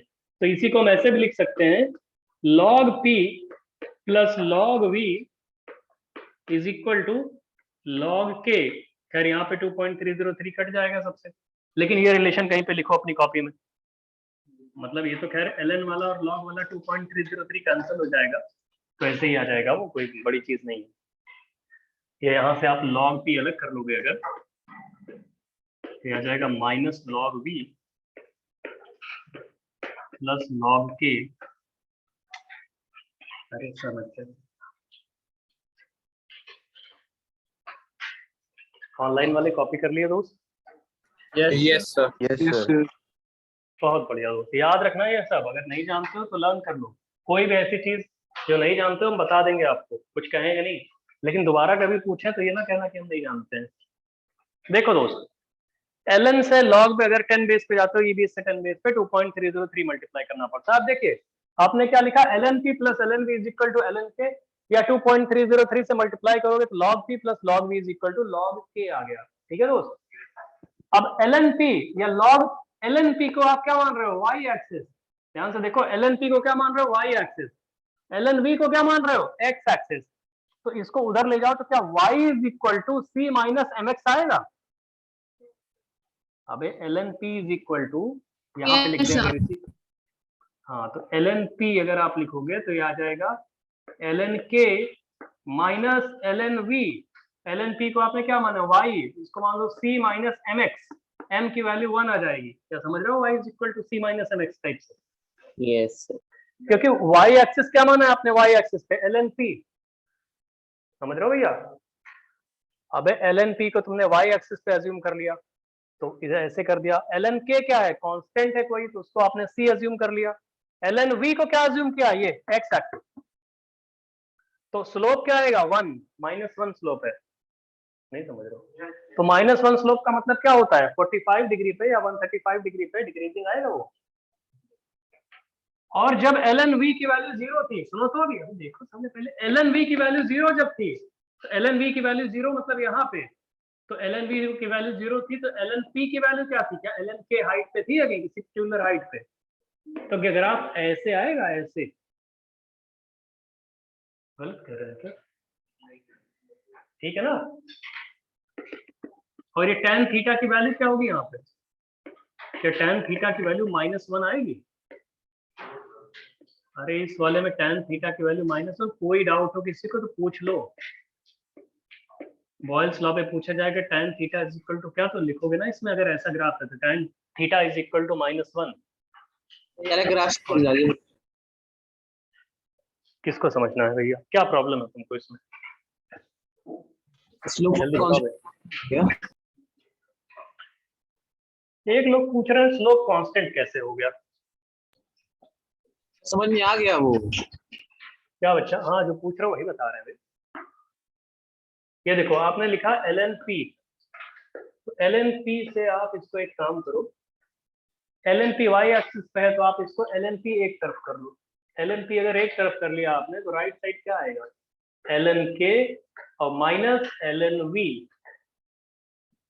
ठीक है दोस्त, अब ln p को तुमने y एक्सिस माना है तो y कर लो, ln k क्या है, c कोई कांस्टेंट है, y intercept, minus ln v पूरा x है, तो माइनस यहाँ पे आप क्या करोगे, plus times -1 into ln v भी तो कर सकते हो, कि नहीं कर सकते हो। तो भैया ये जो -1 है भाई, कौन पूछ रहा था भाई, वो बोल नहीं रहा है, समझ गए सर। ऑनलाइन वाला, बोला करो ना फिर, भाई पूछा मत करो, अगर नहीं बोलना है ये सब बोला करो फिर बीच में। ये सब इधर कोई डाउट था किसी को, चलो ठीक है दोस्त। अब दूसरा वाला, अच्छा वो इंटरसेप्ट क्या रखोगे, ये वाली हाइट क्या होगी, ये वाली हाइट ln k हाइट होगी, ये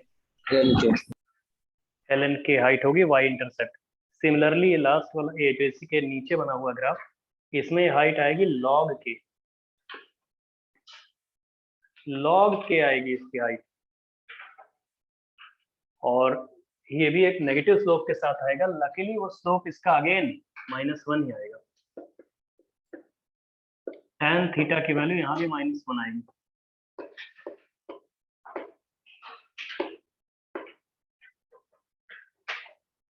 टू 2.303 वाला टर्म कैंसिल हो जाएगा। बॉयल्स लॉ जल्दी करो भैया, ठीक है दोस्त। अब देखिए नेक्स्ट वाला हो गया ये, चलो वो बनाओ, वो उधर वाला।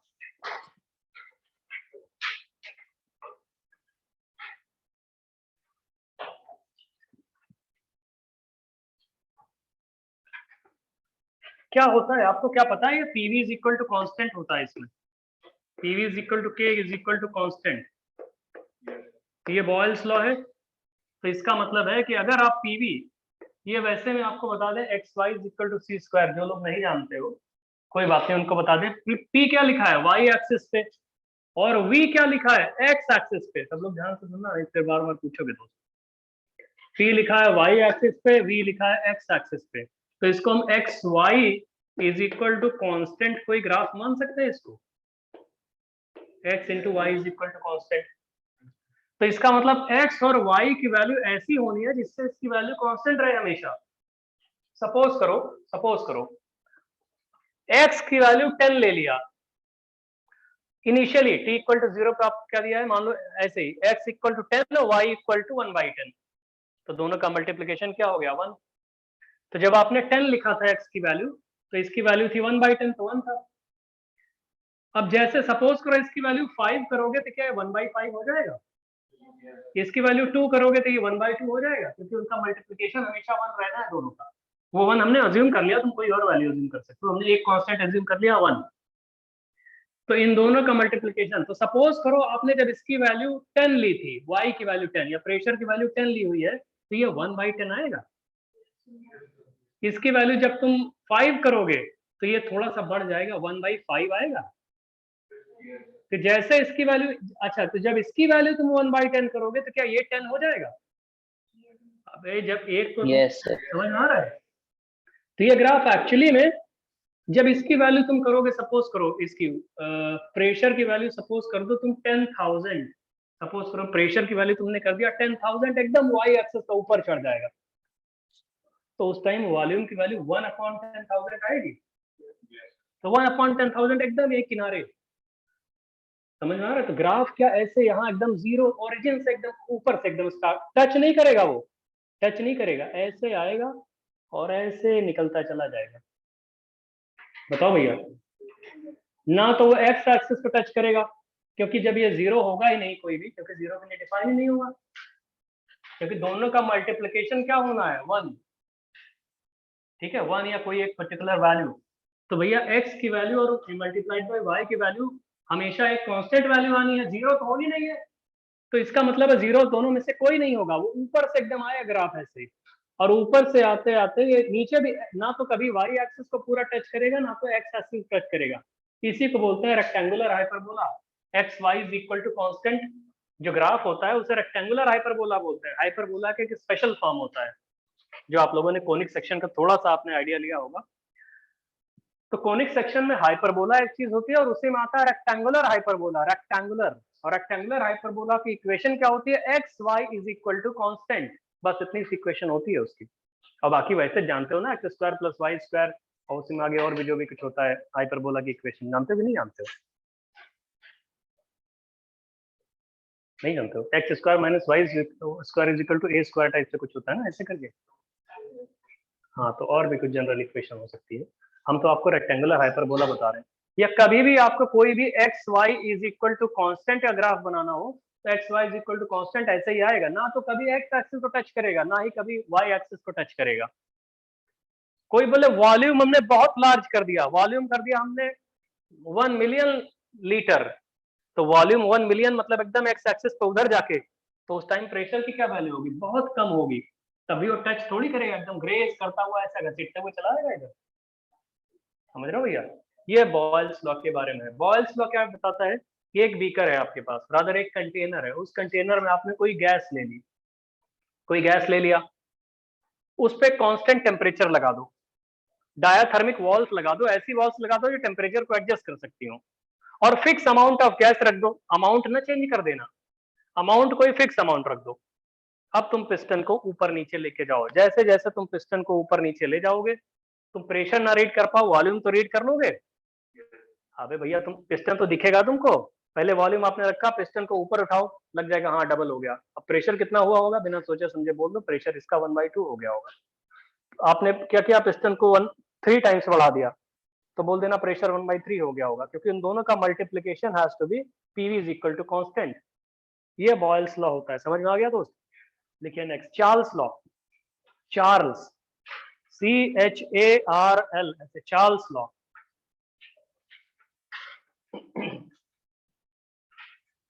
चार्ल्स लॉ,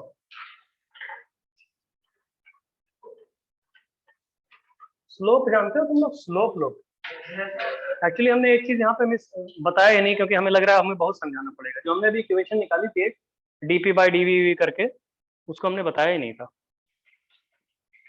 अरे अभी minus dp/dv is equal to -p/v निकाला था, वो स्लोप को हमने यहाँ पे यूज नहीं किया, क्योंकि एक बात बताओ, जो अभी तुमने ग्राफ बनाया है, एक बात बताते हैं तुमको, अभी जो ग्राफ बनाया हो शायद तुम लोग थोड़ा मैथमेटिकली अगर जानते हो, पी और वी के बीच में ग्राफ बनाया, ऐसे ग्राफ आया ना, वाई एक्सिस को टच कर रहा है कभी, ना एक्स एक्सिस को टच कर रहा है, और ऐसे ग्रेज करते हुए ऐसे जा रहे हैं, यही तो ग्राफ देखे हो। कोई पूछे किसी पर्टिकुलर टाइम पे इसका स्लोप क्या होगा, तो स्लोप अगर ये वाई एक्सिस होता तो D Y by D X लिखते हैं, और इस केस में D Y by D X की वैल्यू क्या बे, डीपी बाई डीवी आएगी, है ना।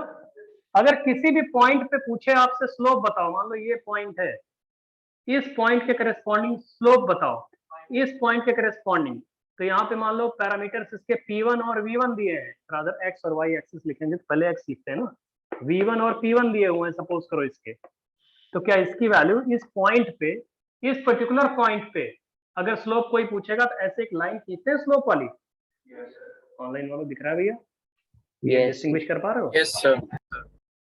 ठीक है, तो ऐसे एक लाइन आएगी, अगर कोई पूछे इसकी वैल्यू क्या होगी, कुछ नहीं, आप लोग जानते हो, माइनस डी पी बाई ये D P by D minus P by V आता है, तो क्या minus P one by V one आएगा ये आंसर, बताओ भैया। Yes, sir. यही तो बताया था, तो अगर ऐसे आप चाहो तो इसको लिख लो वहीं पे, वहीं बगल में एक ग्राफ और बना लो कि भैया जो आपने माइनस पी बाई वी निकाला था, D Y by D X की वैल्यू क्या होती है, स्लोप पता होना चाहिए कि प्रेशर और वॉल्यूम के बीच में जो आपने ग्राफ बनाया हुआ है बॉयल्स लॉ में, कांस्टेंट टेम्परेचर पे for a fix amount of gas D Y by D X is equal to D P by D V भी लिख सकते हैं, और वो minus P one upon V one आएगा, पी वन वी वन जो है rather V one P one उस पर्टिकुलर पॉइंट पे कोऑर्डिनेट्स है जिस पॉइंट पे हम स्लोप की वैल्यू निकालना चाह रहे हैं।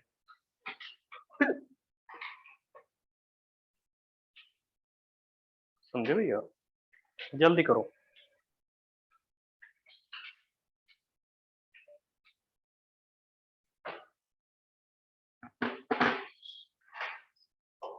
ठीक है दोस्त, हो गया, चलो लिखो Charles law.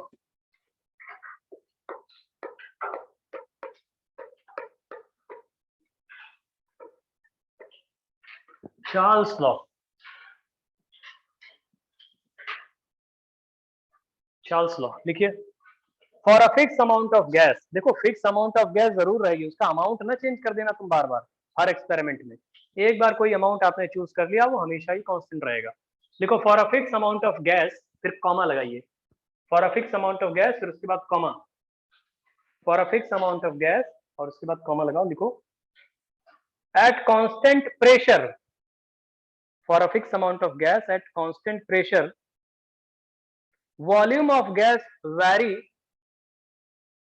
for a fixed amount of gas at constant pressure volume of gas vary directly with, for a fixed amount of gas at constant pressure volume of gas vary directly with volume, oh sorry, temperature, volume of gas vary directly with temperature, for a fixed amount of gas at constant pressure volume of gas very directly with temperature, है ना भैया। लेकिन ये ध्यान रखना, for a fix amount of gas at constant pressure, क्या कहना चाह रहा है कि volume of gas very directly with temperature, और इसके लिए क्या कंडीशन होती है, for a fixed amount of gas, amount या मोल्स फिक्स होना चाहिए, अमाउंट फिक्स है तो फिक्स मोल्स ऑफ गैस भी कह सकते हो, हम मोल्स लिख देते हैं, और एट कांस्टेंट क्या दोस्त, प्रेशर। जल्दी इसको कॉपी करो, वहीं पे लिखो अपने मगर जहां पे लिख रहे हो, ये है V directly proportional to T, लेकिन ये for a fix amount of gas at constant pressure, आप इक्वालिटी चाहो तो हटा लो या जो भी है, या इसको V is equal to KT भी तो कह सकते हैं, K कोई कांस्टेंट है, बहुत बढ़िया दोस्त, या VT की power -1 is equal to constant भी तो कह सकते हैं, अरे VT की पावर -1 भैया, T को उधर ले जाओगे तो T की पावर -1 नहीं है, बहुत बढ़िया दोस्त।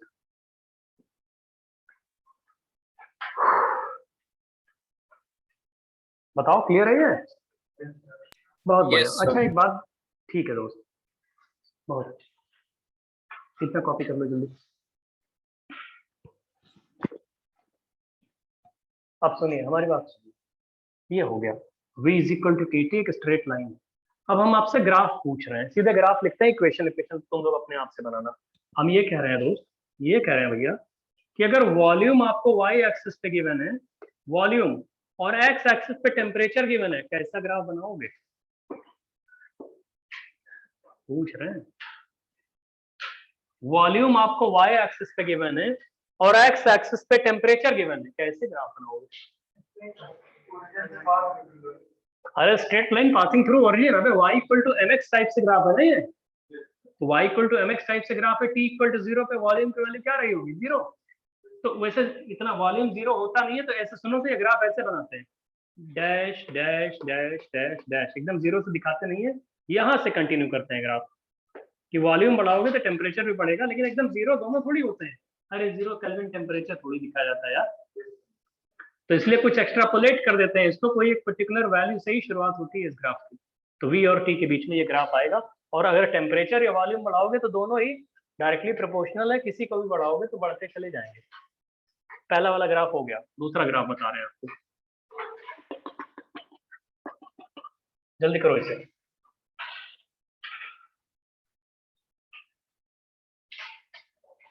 आप एक बात बताओ,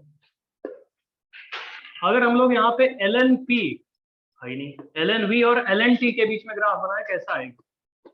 ln v और ln t के बीच में ग्राफ बनाए तो कैसा आएगा? ln v और ln t,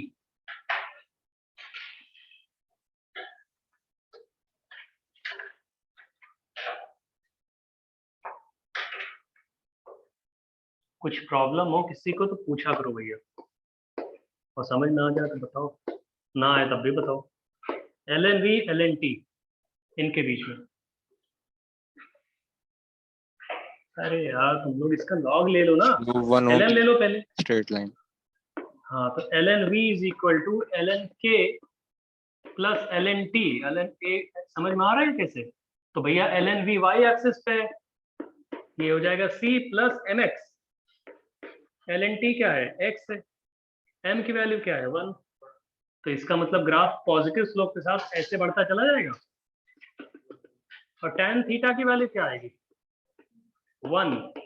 theta is equal to 45 degree.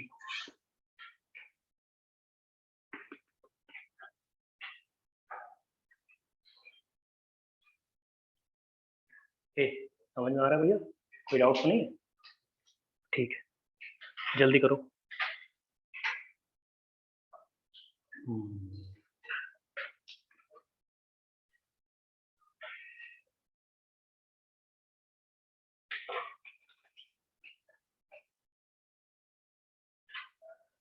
Copy कर लिया? चलो लिखो, Gay-Lussac's लॉ।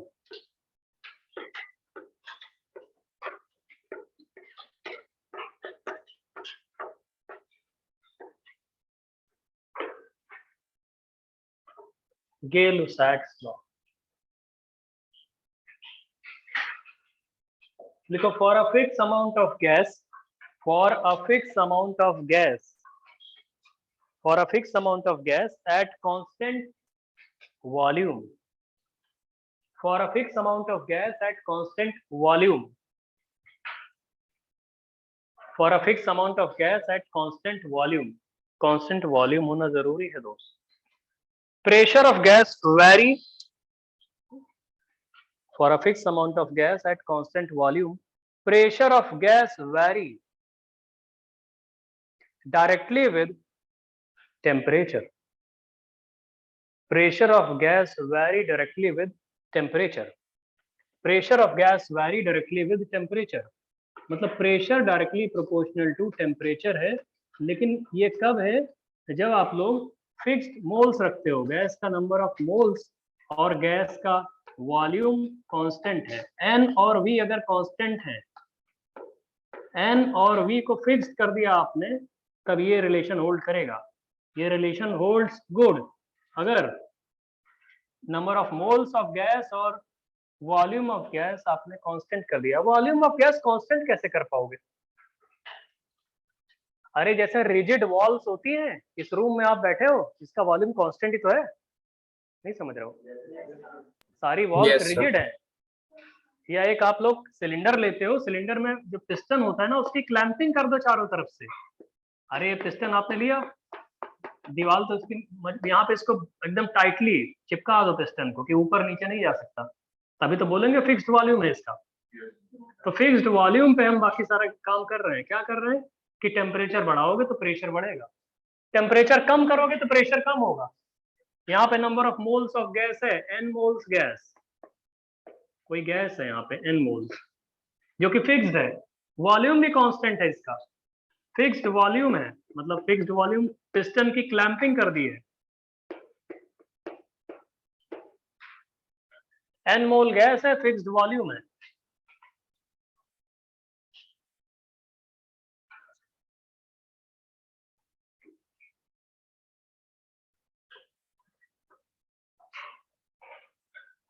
जल्दी कॉपी करो भाई। तो एक बात बताइए, आप लोग कॉपी कर लिए होंगे, अरे डब्बा वब्बा बना लिया करो, अच्छा लगता है यार। बना लोगे तो अच्छा, नहीं बनाओगे तो कोई बात नहीं। चलो देखो दोस्तों, अगर आपने P directly proportional to T किया है तो यहां से हम क्या बोल सकते हैं, P is equal to KT। अच्छा, बहुत लोग तुम्हारी क्लास में T को स्मॉल t लिखते हैं, टाइम नहीं है साले, उसको स्मॉल t ना लिखना, कैपिटल T लिखा करो तुम लोग। हाँ ऐसा कुछ लोग होते हैं भैया, हम पढ़ाते हैं T बड़ा बड़ा T, वो लोग छोटा छोटा T लिखते चले जाते हैं। ये V is equal to U plus AT थोड़ी चल रहा है, टेम्परेचर है ये, टाइम नहीं है। देखो P is equal to KT है, क्या इसमें भी ग्राफ ऐसे P और T के बीच में बनाओगे? अभी इसमें और एलेबोरेट करेंगे थोड़ी देर बाद।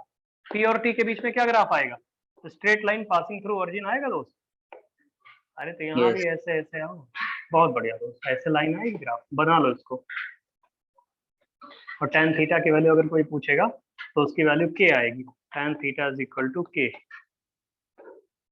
कांस्टेंट। सिंपल सा है, अभी बता रहे हैं, थोड़ी देर में इन सबको और ज्यादा बहुत एलेबोरेट करेंगे, अभी तो बस सिंपल सिंपल थोड़ा थोड़ा बताते हुए चल रहा है। गै-लुसाक्स लॉ, ठीक है। अब वॉल्यूम कांस्टेंट, क्या पूछ रहे हो, समझ गया दोस्त? अब लिखिए अवोगाड्रोस लॉ, अभी इन सब पे फिर आएंगे, थोड़ा थोड़ा फिर बताएंगे इन सबको जब आइडियल गैस इक्वेशन बताएंगे। तो अभी तो एक्सपेरिमेंटल गैस लॉज बता रहे हैं।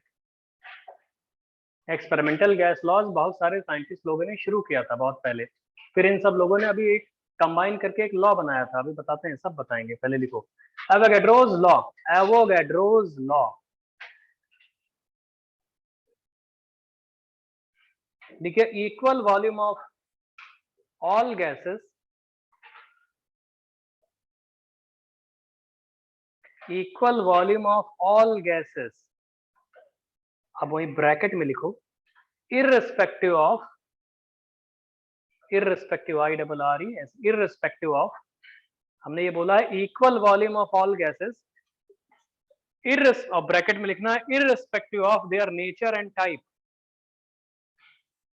Equal volume of all gases, और ब्रैकेट में लिखना है irrespective of their nature and type, bracket close कर लो, irrespective of their nature and type, equal volume of all gases लिखा।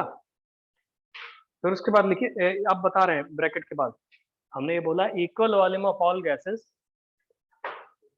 फिर उसके बाद लिखिए under similar condition of temperature and pressure, equal volume of all gases under similar condition of temperature and pressure, under similar condition of temperature and pressure, equal volume of all gases under similar condition of temperature and pressure, under similar condition of temperature and pressure, contains equal number of molecules,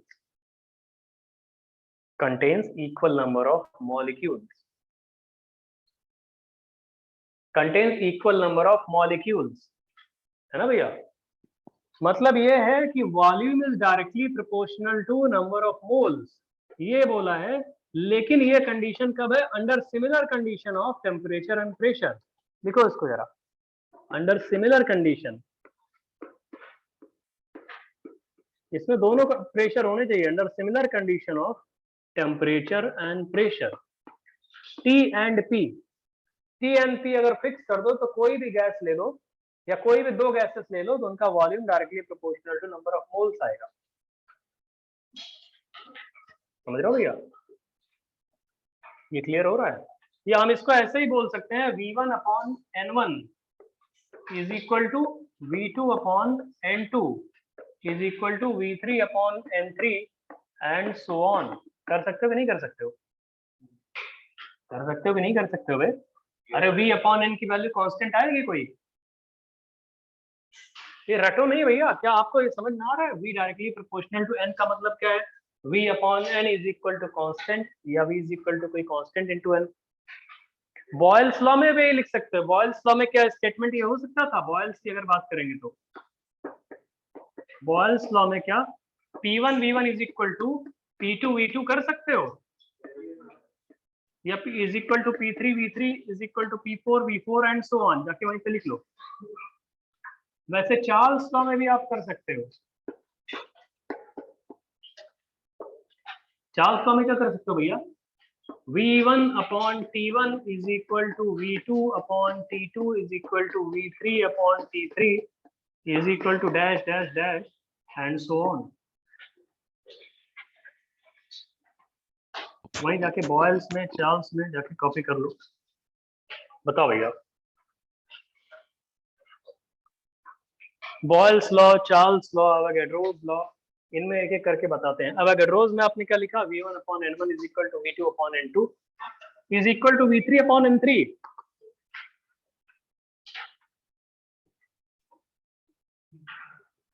boils law में क्या लिखा है? P1 V1 is equal to P2 V2 is equal to P3 V3 is equal to P4 V4 and so on. Copy कर लियो भैया? इधर पीछे वाले दो, सबसे पीछे मिडिल में दिख रहा है उनको? और ये चार्ल्स लॉ में V1 upon T1 is equal to V2 upon T2 is equal to V3 upon T3, ये भी कॉपी कर लो। बहुत अच्छे दोस्त। गे-लुसाक्स लॉ में क्या लिखोगे? P1 upon P2 upon T2, ये गे-लुसाक्स वाला है, इज इक्वल टू P3 अपॉन T3 is equal to dash dash dash dash, ऐसे। ये गे-लुसाक्स लॉ में है।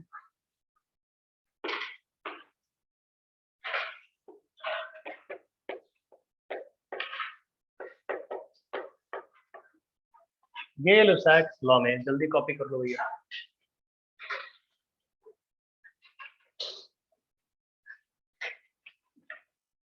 ये सब एक्सपेरिमेंटली देखे गए हैं।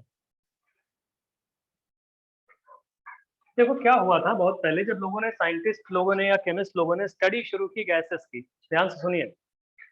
जब स्टडी शुरू किया लोगों ने तो ये देखा कोई गैसेस होती है, लोगों ने एक्सपेरिमेंट करना शुरू किया। बॉयल्स ने बोला भैया हम कांस्टेंट टेम्परेचर पर रख के गैस को ऑब्जर्व करेंगे, तो उन्होंने बॉयल्स लॉ बना दिया। चार्ल्स ने बोला हम भैया कांस्टेंट प्रेशर पर रख के गैस को ऑब्जर्व करेंगे। अवोगाड्रोस ने बोला हम ठीक है इक्वल वॉल्यूम। गे-लुसाक ने बोला कि हम कांस्टेंट वॉल्यूम पे फिक्स करके देखेंगे। तो अल्टीमेटली जो इन लोगों के रिजल्ट आए वो सबके रिजल्ट सही थे। मतलब बॉयल्स का जो रिजल्ट आया, एक एक करके देखिएगा अभी हम जो लिख रहे हैं, पहले देखो, अभी इसको देख लो, लिखना बाद में, हम टाइम देंगे तुम्हें। बॉयल्स लॉ का जो रिजल्ट आया था वो बोला गया था for a fixed amount of gas, ये सब के सब अमाउंट तो फिक्स हर कोई कर रहा था, fixed amount of gas, PV is equal to constant, rather P is inversely proportional to V। और जो चार्ल्स ने लॉ बनाया अपना, चार्ल्स ने ये भी बोले fixed amount of gas, Charles law, इन्होंने क्या बोला कि भैया हम जो बनाएंगे वो आता है हमारा V directly proportional to T, fixed amount of gas के लिए। गे-लुसाक्स ने जो बनाया अपना, इनके अकॉर्डिंग ये था for a fixed amount of gas, कोई भी गैस नॉन रिएक्टिव गैस होनी चाहिए, pressure directly proportional to T। और जो इन्होंने लिखा था कौन था? एवोगाड्रोस। एवोगाड्रोस लॉ जो था, इनके अकॉर्डिंग इन्होंने बोला volume directly proportional to number of moles. तो लोगों ने बोला, इन्हीं लोगों ने, साइंटिस्ट लोग, कम्युनिटी नहीं बोला कि हम हर किसी को एक एक पढ़ाने के लिए बोलेंगे, फोर्स थोड़ी कर सकते हो आप किसी को एक एक चीज पढ़ाने के लिए। लोगों ने बोला जिसका कंबाइन इफेक्ट बताओ। तो कंबाइन लोगों ने क्या किया? अच्छा, लोगों ने देखा अच्छा एक काम करते हैं, जो टर्न लेफ्ट साइड आ रहा है उनको लेफ्ट साइड ही रख देते हैं, तो लेफ्ट साइड क्या किया गया, इसको हम ऐसे ही बोल सकते हैं PV is equal to constant, ऐसे रुको अभी, रुक जाओ, इसको क्या बोल सकते हैं V is equal to KT, रुकना अभी, KT कोई कांस्टेंट इंटू T, इसको क्या बोला गया P is equal to KT, और इसको बोला गया V इज इक्वल टू कोई KT KN, ऐसे करके इनके सबके कांस्टेंट है, ये सब कांस्टेंट। अरे एक मिनट रुक जाओ यार, बताने दो हमको थोड़ा डिटेल में। ये क्या बोले थे, V upon T is equal to constant, इसको ऐसे कर लो कांस्टेंट, और P upon T is equal to constant, और इन्होंने क्या बोला V upon N is equal to constant. तो इन सबको मिला के कंबाइंड गैस लॉ बनाया गया। कंबाइंड, रुक जाइए अभी, कंबाइंड गैस लॉ, ना तो उसमें बॉयल्स का नाम है, ना चार्ल्स का, ना गेड्रोस का, कुछ नहीं, उसको अभी बोलते हैं, क्या बोलते हैं। तो ये सब देखते हुए लोगों ने ये बोला कि हमको लग रहा है कि PV अपॉन NT ये कोई कांस्टेंट वैल्यू आ रही है। देखो उन सबको मिला के क्या कांस्टेंट वैल्यू दिख रही है आपको? अबे PVVT ऐसे करके, तो PV upon NT constant value आ रही है। इसी को बोला गया कि भैया इस कांस्टेंट वैल्यू का एक नाम रख देते हैं R, बोले PV is equal to N, PV upon NT is equal to R बोल दिया जाता है, कैपिटल R, जिसको बोलते हैं यूनिवर्सल गैस कांस्टेंट, और फिर इन सबको एक तरफ करके लिखते हैं PV is equal to NRT, और ये होता है आइडियल गैस इक्वेशन, इसको बोलते हैं equation of state for ideal gas, या बोलते हैं आइडियल गैस इक्वेशन। अब आपको अलग से बॉयल्स, चार्ल्स, अवोगाड्रोस और गे-लुसाक्स नहीं पढ़ना पड़ेगा। किसी भी गैस को आपको डील करना है, आइडियल गैस को, जिसे बोलते हैं परफेक्ट गैस इक्वेशन है, आइडियल गैस इक्वेशन है। अभी एक एक करके इनके टर्म्स बताते हैं क्या है। पहले इतना लिखिए, बाय कंबाइनिंग दीज 4 लॉज, इन सारे लॉज को कंबाइन करने के बाद हम लोग को आइडियल गैस इक्वेशन मिली है। तुम बोलोगे सर डायरेक्टली यही, क्या पूछ रहे हो बच्चा? R क्या रिप्रेजेंट कर रहा है? अभी बता रहे हैं ना, पहले इतना लिखो, और अभी बहुत कुछ बताएगा, सारे टर्म्स बताएंगे दोस्त, पहले इतना लिखिए आप लोग। कोई बोलेगा सर ये फिर आपने बॉयल्स चार्ल्स को पढ़ा, डायरेक्टली यही को बता, आप डायरेक्टली यही बता देते हैं, क्योंकि बॉयल्स चार्ल्स को IIT में क्वेश्चन आया हुआ है अलग से, तो वो जानना इसलिए आपके लिए जरूरी है कि कभी आया हुआ है क्वेश्चन, तो आपको एटलीस्ट पता तो रहे कि आइडियल गैस इक्वेशन जो बनी हुई है, आइडियल गैस या perfect gas equation, PERFECT, perfect gas equation.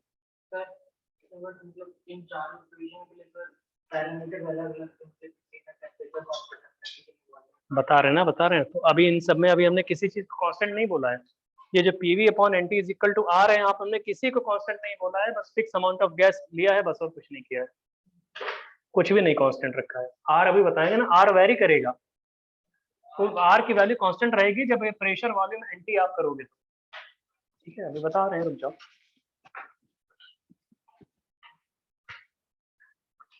तो वो 4 गैस इक्वेशन आपको पता है, उन सबसे हमने आइडियल गैस इक्वेशन या परफेक्ट गैस इक्वेशन बना दिया। PV is equal to NRT, आपको याद रखना है इसको। अभी इसमें सब एक एक टर्म एक्सप्लेन करते हैं। बाय कंबाइनिंग ये these 4 gas laws, experimental gas laws, जो एक्सपेरिमेंटल गैस लॉज है उनको कंबाइन करने के बाद ये बना है।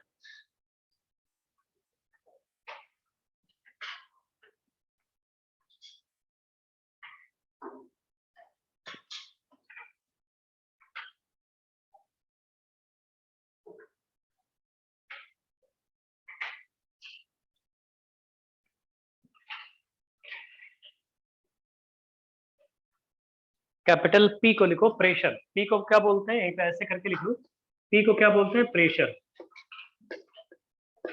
अभी यूनिट नहीं बता रहे हैं, प्रेशर ऑफ गैस। V को क्या बोलते हैं, वॉल्यूम ऑफ गैस जिस कंटेनर में रखी गई है, या वॉल्यूम ऑफ कंटेनर। इस पर्टिकुलर केस में V का मतलब होता है, सुन लो पहले, एक मिनट, थोड़ा सा प्रिसाइज है यहाँ पे, बताते हैं आपको। P को बोलते हैं प्रेशर एक्सर्टेड बाई गैस, ऐसे P के नीचे लिखो pressure exerted by N mole of gas, N mole of gas, P के नीचे pressure exerted by N mole of gas, N mole gas है ना आपका, तो वही pressure exerted by N mole of gas, N mole of gas, आपने N मोल gas लिया है। फिर लिखो V के नीचे वॉल्यूम ऑफ कंटेनर, जिस कंटेनर में गैस रखी गई है, वॉल्यूम ऑफ कंटेनर है ये, है ना, या volume of n mole of gas भी बोल सकते हैं इसको, आप चाहो तो वॉल्यूम ऑफ कंटेनर कर लो या volume of n mole of gas भी कह सकते हो इसको, कोई अलग चीज नहीं है। एन तो नंबर ऑफ मोल्स हो गया। टी को लिखो टेम्परेचर इन केल्विन, केल्विन कभी भी डिग्री सेंटीग्रेड में नहीं बोलेगा आपसे, टी है टेम्परेचर इन केल्विन, टी का मतलब है टेम्परेचर इन केल्विन, केल्विन में रखना है आपको, टी मतलब टेम्परेचर इन केल्विन। एन तो आपको पता ही है, number of moles of gas. अभी सुनो दोस्त, पी आपको पता लग गया, pressure exerted by n mole of gas, V is volume of n mole of gas या V is volume of container भी कह सकते हैं। टी को हो गया टेम्परेचर इन केल्विन। आर के बारे में लिखते हैं, R is known as universal gas constant, UGC, UGC मतलब universal gas constant, universal gas constant, universal gas constant R. अब कोई पूछे यूनिवर्सल गैस कांस्टेंट जब बोल रहे हो आप, तो इसकी कोई वैल्यू होती होगी? इसकी वैल्यू चेंज होती है जब प्रेशर वॉल्यूम आप लोग दूसरे यूनिट में पुट करते हो, तो इसकी वैल्यू रहती कांस्टेंट है। लेकिन कुछ लोग बोलते हैं सर जो हम जितनी आर की वैल्यू बताएंगे सब याद करना, अरे अब क्वेश्चन तुम लोग गड़बड़ कर जाओगे। तो हम आपको प्रेशर, कोई बोले सर हम प्रेशर एटमॉस्फेयर में रखते हैं, वॉल्यूम रख देते हैं हम सेंटीमीटर क्यूब में, तो बताओ आर की क्या वैल्यू होगी? आर की वैल्यू उसके अकॉर्डिंग बदल जाएगी।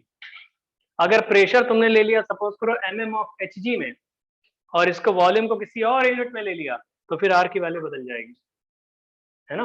देखो अब यहाँ पे लिखते हैं, आर की वैल्यू अगर आप लिखना ही चाहते हो तो क्या उसको तुम ऐसे pressure into volume upon number of moles into T करोगे बच्चा? बताओ। यस। ठीक है, बहुत बढ़िया दोस्त, इतना करो, PV upon n T, R की वैल्यू। अब हम आर की बहुत सारी वैल्यूज बताएंगे, एक एक करके देखना। प्रेशर, वॉल्यूम और आर, रुको एक टेबल बना रहे हैं, देखिए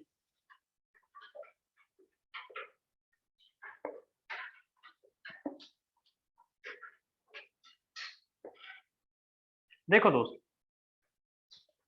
यहां सुनो, सबसे पहले प्रेशर वॉल्यूम आर की वैल्यूज बताना चाह रहे हैं। देखिए अगर कोई बोले सर प्रेशर, जो मोस्ट कॉमन होता है, लोग बोलते हैं सर हमें एटमॉस्फेयर में लेना चाह रहे हैं प्रेशर, ले लो। वॉल्यूम कोई बोले सर हम लीटर में लेना चाह रहे हैं, एक चीज तो ये पॉसिबल है, ठीक है, बताते जाए। प्रेशर एटमॉस्फेयर में, वॉल्यूम लीटर में। फिर कोई बोलता है नहीं सर हम प्रेशर लेंगे बार में और ये लेंगे डेसीमीटर क्यूब में, चलो ये भी मान लेते हैं। कोई बोले ये सब छोड़ो हम एमकेएस यूनिट में लेंगे, एमकेएस, एमकेएस में प्रेशर किसमें होता है? न्यूटन पर मीटर स्क्वायर। और वॉल्यूम किसमें लिखोगे बे? मीटर क्यूब में लिखोगे ना। अरे एमकेएस यूनिट नहीं जानते, मीटर किलोग्राम। Yes, sir. ठीक है दोस्त। कोई बोले नहीं हम सीजीएस में लिखेंगे, सीजीएस। सीजीएस में प्रेशर की क्या यूनिट होती है? बताओ दोस्त क्या होती है?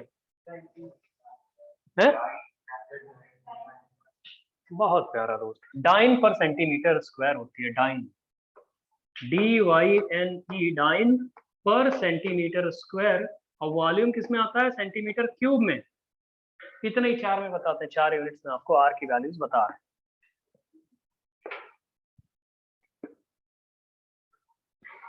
ये प्रेशर अगर एटमॉस्फेयर में लिखा है, वॉल्यूम अगर ये लीटर में, तो इसकी वैल्यू क्या होगी बता रहे हैं। प्रेशर वॉल्यूम की वैल्यूज के अकॉर्डिंग, प्रेशर वॉल्यूम की कौन सी यूनिट्स आप चूज कर रहे हो, उनके अकॉर्डिंग आर की ये वैल्यूज होती हैं, है ना भैया?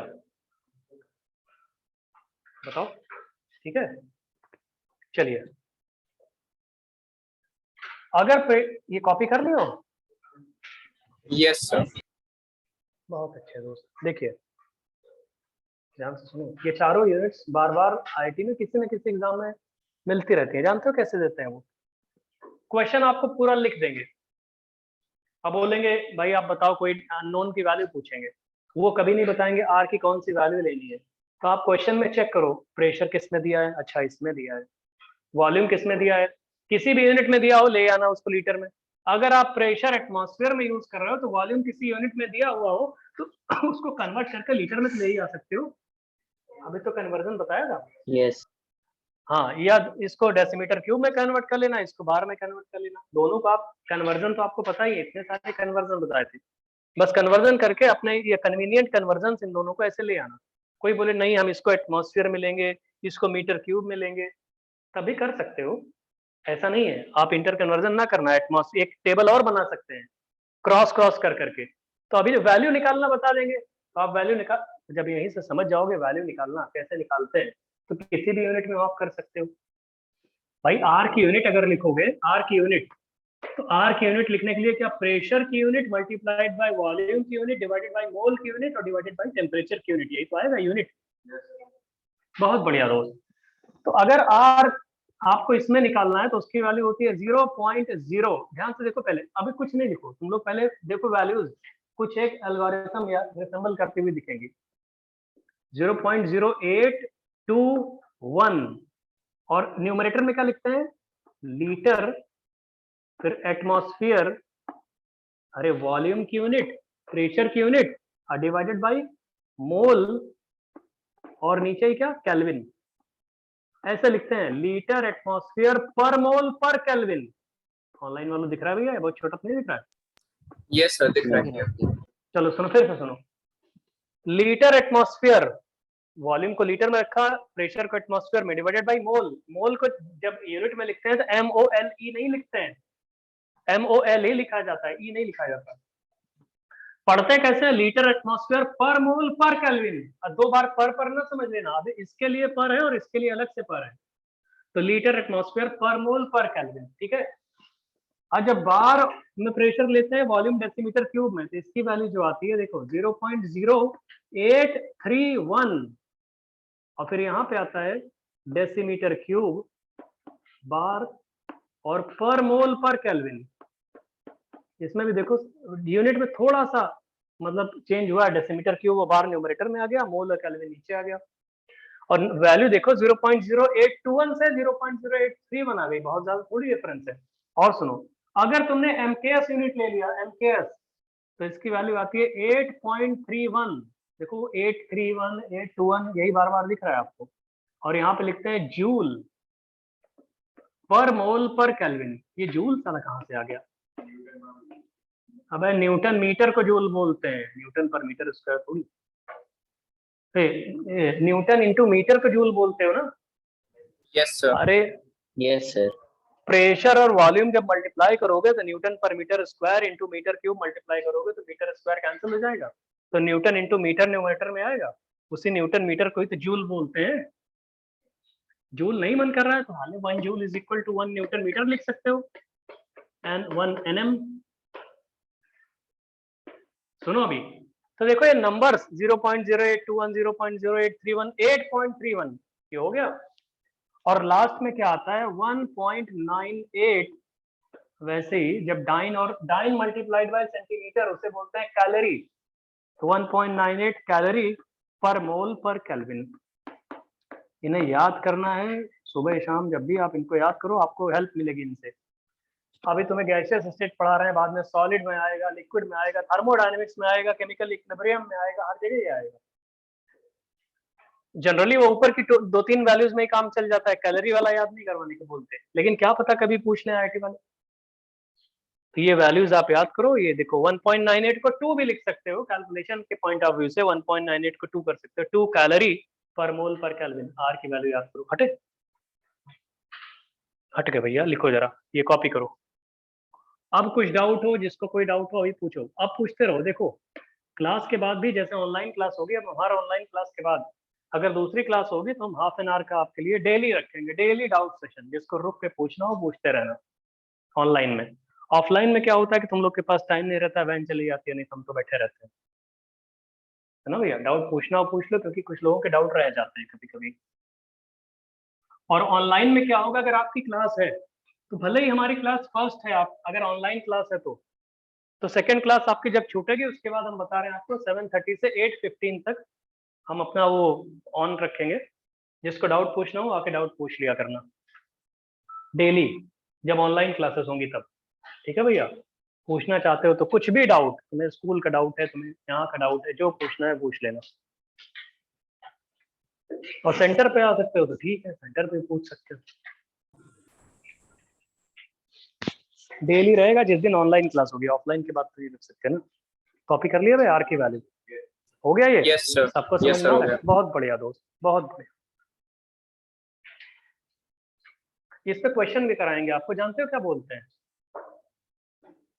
बोलते हैं एक बलून है, देखो देखो क्वेश्चन कैसे बनाते हैं। बोलते हैं एक बलून है, एक रूम टेम्परेचर पे एक बलून है। बोलते हैं उसमें कोई particular amount of gas fill करके रखी गई है, प्रेशर उस पे बलून के अंदर प्रेशर, प्रेशर बोल देते हैं 5 एटमॉस्फेयर।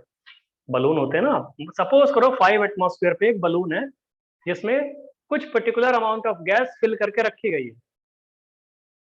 बलून से गैस निकल गई थोड़ी सी, तो प्रेशर ऑटोमेटिकली बलून का कम हो गया होगा, है ना। और कांस्टेंट टेम्परेचर पे है, अगर कोई बोले अच्छा जब प्रेशर गैस निकल गई होगी तो वॉल्यूम भी तो बलून का कम हो गया होगा। तो भैया पहले वॉल्यूम बलून कितना था, देखो हम सिर्फ आइडिया दे रहे हैं। एक बलून था ऐसे आपके पास, थोड़ी देर बाद क्या हुआ, बलून जो है वो छोटा सा रह गया। इसमें कोई N1 मोल गैस थी, N1 मोल गैस, और यहाँ पे हो गई N2 मोल, ठीक।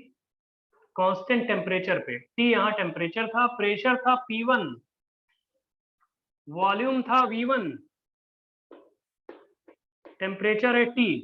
अब हो गया प्रेशर P2, वॉल्यूम है V2, टेम्परेचर है T। क्या रिलेशन बनाओ? आइडियल गैस इक्वेशन यूज करोगे कांस्टेंट टेम्परेचर पे। अबे कांस्टेंट टेम्परेचर पे तो बलून है तुम्हारे पास, बलून होता है, थोड़ी सी गैस बलून है, आपने उसमें फूंक फूंक के हवा भरते हो। नहीं मान लो गैस भरी हुई है कुछ, थोड़ा गैस निकाल दो, बलून को फिर से बंद कर दो। कोई पूछे अब बताओ इसमें क्या हुआ होगा, कितनी गैस निकली होगी, कैसे क्या रहा होगा। तो आप पहले ये तो बताओ कि पहले अगर आपको P1 V1 दिया है, मान लो 5 एटमॉस्फेयर प्रेशर है, उसका वॉल्यूम सपोज करो कुछ है V1, तो क्या आप ये इक्वेशन होल्ड करोगे इसके लिए कि P इंटू V अपॉन ये T तो कांस्टेंट है हमेशा, PV अपॉन N की वैल्यू कांस्टेंट मानी जाएगी, R इंटू T, और R भी कांस्टेंट है हमेशा, T भी कांस्टेंट है, तो इसको कांस्टेंट मान लोगे। तो क्या इस पर्टिकुलर बलून वाले केस के लिए आप जब क्वेश्चन सॉल्व करने के लिए कुछ करोगे तो ये होल्ड करे। तो इसका मतलब है P1 V1 upon N1 is equal to P2 V2 upon N2 रहेगा। हो सकता है आपको पहले प्रेशर दे दे 5 एटमॉस्फेयर, वॉल्यूम दे दे कोई, इसकी वैल्यू 5, इसकी वैल्यू 1, बाद में इसकी वैल्यू कोई और कर दे, P2 की वैल्यू अलग कर दे, तो N1 N2 में से कुछ अननोन होगा, कैलकुलेट कर लोगे। Yes sir. समझ रहे हो भैया? Yes. ऐसे क्वेश्चन आते हैं। एक बार आईटी में क्वेश्चन आया, एक बार आईटी में क्वेश्चन आया था, वही उसी को बताने के लिए बोल रहे हैं। उन्होंने बोला कोई कि भाई हम वेरिएबल के टर्म्स में बता रहे हैं, बोले P1 प्रेशर पे V1 वॉल्यूम पे 25 डिग्री सेंटीग्रेड पे N1 मोल गैस थी इसमें। क्या बोला? P1 प्रेशर आपको दिया था, उसकी वैल्यू थी 4-5 जो भी गिवन थी, V1 वॉल्यूम भी गिवन था आपको, जिसकी वैल्यू आपको पता होगी, टेम्परेचर 25 डिग्री सेंटीग्रेड दे दिया गया था, बोला था 2 मोल गैस है। फिर बोले कि जब प्रेशर थोड़ा सा अलग कर दिया उन्होंने और वॉल्यूम भी अलग कर दिया, तो बोले कितना फ्रैक्शन ऑफ गैस बाहर निकल गई होगी, कितने फ्रैक्शन। तो कुल मिला के आपको N2 की वैल्यू निकालनी थी पहले। सपोज करो N1 की वैल्यू 2 मोल थी, N2 की वैल्यू आ गई 1 मोल, तो 50% गैस बाहर निकल गई होगी। ये क्वेश्चन आईटी में आया हुआ है। अब क्वेश्चन को हम डायरेक्टली फ्रेम करके नहीं बता रहे हैं, एग्जैक्टली याद नहीं, लेकिन आइडिया यही था उसका। एक बलून था जिसमें P1 प्रेशर V1 वॉल्यूम पे N1 मोल गैस थी, और बाद में उसमें से कुछ गैस निकाल दी, बलून को थोड़ा सा ओपन कर दिया, बलून से निकल गई, फिर बंद कर दिया बलून को। तो बोला प्रेशर हो गया P2, वॉल्यूम हो गया V2, टेम्परेचर वही है रूम टेम्परेचर पे। तो बोले कितने फ्रैक्शन ऑफ गैस निकल गई होगी या कितने फ्रैक्शन बची होगी। तो ओरिजिनल के रिस्पेक्ट में फ्रैक्शन जो होगा ना, हल्का सा आइडिया लिख लो कि बलून था पहले P1 V1 T पे, N1 मोल थे, दूसरा है बलून P2 V2 T पे, T बोले तो टेम्परेचर। बलून है ये जो लेके आते हैं हम लोग मार्केट से, खेलते हैं उनसे।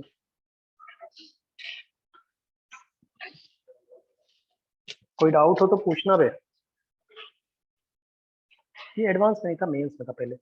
ठीक है, कहीं भी था, जेई का है ये, लिखो।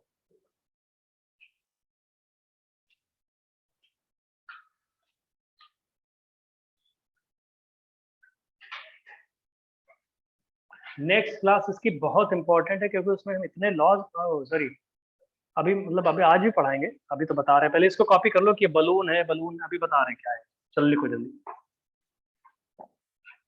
पहले बलून था,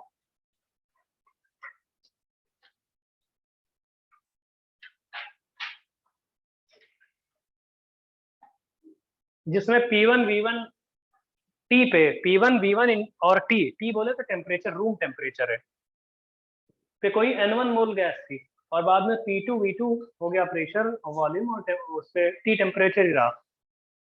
N1 मोल पहले था, N2 मोल बाद में रहा होगा। तो भैया कुछ जो कांस्टेंट रहे होंगे उनको हमेशा के लिए कांस्टेंट कर दो। आइडियल गैस रही होगी, कांस्टेंट हमेशा R रहेगा, हमेशा T रहेगा। तो P1 V1 पता है, P2 V2 पता है, तो आइडियल गैस इक्वेशंस इसको कैलकुलेट कर सकते हो। बहुत बढ़िया दोस्त। अब हम आपसे पूछे, जब आप ये समझ ही गए हो PV is equal to NRT, PV is equal to NRT, ये आप जानते हो, तो बॉयल्स लॉ को और एलिबरेट करते हैं। हम ये पूछना चाहते हैं बॉयल्स लॉ में, रुक जाओ, कि pressure versus volume, Boyle's law की बात कर रहे हैं। बॉयल्स ने क्या बोला था भाई, किस टेम्परेचर पे? कांस्टेंट टेम्परेचर पे ना। इन्होंने कई ग्राफ बनाए ऐसे, ठीक, रुक जाओ रुक जाओ रुक जाओ, अभी लिखना नहीं। बॉयल्स लॉ क्या होता है भैया? अबे pressure inversely proportional to volume होता है। और किस लिए होता है, कब होता है? बहुत प्यारा दोस्त। एन मोल्स जो होते हैं, n number of moles constant होना चाहिए, फिक्स्ड होना चाहिए, रादर फिक्स्ड, और टेम्परेचर भी फिक्स्ड होना चाहिए या उसकी कोई कांस्टेंट वैल्यू होनी चाहिए। ठीक है, उस टाइम ये होता है। या P is equal to K upon V, तो ग्राफ कैसे आता है? ऐसे आता है, यही आता है। हम तुमसे बोल रहे हैं, हमने ऐसे 2-3 ग्राफ बना दिए ऊपर, पैरेलल ग्राफ बना दिए, एक ग्राफ ये और एक ग्राफ ये, ऐसे ही एक ग्राफ फिर ऐसे ही ले आए हम। पैरेलल है ये सारे ग्राफ, और एक ग्राफ ऐसे ले आए। हम बोल रहे हैं इन चारों का टेम्परेचर T1 पे बनाया गया, ये T2 पे बनाया गया, ये T3 पे बनाया गया, और ये T4 पे बनाया गया। ये छोटा छोटा लिखा है लेकिन समझ में आ रहा होगा। T1 T2 T3 T4 पे ग्राफ बनाए गए। P inversely proportional to V है। आपने एक बीकर ले लिया, बीकर में N मोल गैस ले ली। सुनो तो दोस्त, सुन तो लो भैया, ये पिस्टन है, पिस्टन पे N मोल गैस ले लिया हमने, N मोल्स गैस, और इस पे एक बार टेम्परेचर T1 किया, एक बार T2 किया, उस पे फिर उसके बाद प्रेशर बदलते रहे, बार बार बदलते रहे, T टेम्परेचर। तो T temperature rather T1 temperature पे, सुनो, T1 टेम्परेचर पे हमने पिस्टन को एक बार नीचे किया, और नीचे किया, फिर ऊपर किया, ऐसे करके। तो P inversely proportional to V तो हमेशा होल्ड करेगा। जैसे हम तुम सब लोगों को एक काम करें, सिलेंडर पिस्टन अरेंजमेंट दे देते हैं, जितने भी लोग हो क्लास में भी, बाकी कुछ लोग वहां बैठे हो, सबको सिलेंडर पिस्टन अरेंजमेंट ऐसे दे दे, ले जाओ तुम लोग बैठो सब क्लास में, और सबको कुछ पर्टिकुलर अमाउंट ऑफ गैस दे दे, है ना। तुमसे बोले तुम अपने अकॉर्डिंग टेम्परेचर मेंटेन करो और बताओ ग्राफ कैसे आएगा। तो बॉयल्स ने ये थोड़ी बताया था कि वो टेम्परेचर 25 होना चाहिए, 35 होना चाहिए।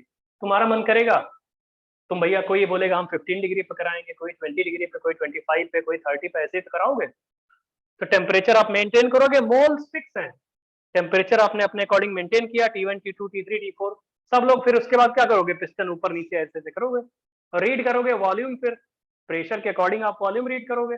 सबका ग्राफ कुछ आएगा ऐसे ही। तो हम ये पूछना चाहते हैं, लेकिन सबका ग्राफ आएगा ऐसे ही, क्योंकि ये रिलेशन तो सबके केस में होल्ड करेगा, ये रिलेशन तो सबके लिए होल्ड करेगा ना भैया। तो भैया सबके ग्राफ ऐसे ही आएंगे। हम ये पूछना चाहते हैं कि अगर ऐसा ग्राफ आपको दिया है तो बताओ T1 ज्यादा या T2 ज्यादा या T3 या T4, इनमें हमें ऑर्डर बताना है, कौन सा टेम्परेचर ज्यादा है, कौन सा टेम्परेचर कम। आइडियल गैस इक्वेशन की हेल्प ले सकते हो। फिर से सुनो, फिर से सुनो, बॉयल स्लोप वैसे, हाँ डायरेक्टली, रुक जाओ। हमने क्या किया, नंबर ऑफ मोल्स सबके लिए फिक्स कर दिए। तो मेरे दोस्त एक बात बताओ, आइडियल गैस इक्वेशन से अगर तुम लगाओगे, क्या P और ये V is equal to NRT है? यही है ना। तो हम इसको ऐसे कर सकते हैं, NR तो सबके लिए कांस्टेंट है, अबे नंबर ऑफ मोल्स हमने हर सब पूरे क्लास में जितने भी लोग 30-40 जो भी हो सबको नंबर ऑफ मोल सेम दे दिया है, आर सबके लिए सेम होता है। तो इसका मतलब जिसका स्लोप या P इंटू वी का मल्टीप्लीकेशन जिसका ज्यादा होगा उसका टेम्परेचर भी तो ज्यादा होगा। यस तो ज्यादा टेम्परेचर होगा तो ज्यादा उठा हुआ ग्राफ आएगा ना, ऊपर वाला नहीं आएगा। तो T4 की वैल्यू ज्यादा होगी, फिर T3 फिर T2 ऐसे करके लिखोगे आप। नहीं समझ पा रहे तो फिर से सुनो। अगर कोई बोले P is equal to n R T upon V, तो जितना ज्यादा इस कांस्टेंट की वैल्यू आएगी, सॉरी न्यूमरेटर की, उतना ज्यादा स्लोप आएगा। अबे स्लोप ये लिखा था dp by dv is equal to, अभी थोड़ी देर पहले लिखा नहीं था, माइनस के वाई वी स्क्वायर करके। ये स्लोप ऐसे लिखे थे तुम, minus p by V. Hello, yes तो मेरे दोस्त एक बात बताओ, क्या आपको समझ में आ रहा है P is equal to nRT by V, ये ठीक लिखा हुआ है। तो ये T4 की वैल्यू ऑटोमेटिकली ज्यादा आएगी अगर आइडियल गैस इक्वेशन से देखोगे। कोई भी डाउट हो पूछ लो अभी।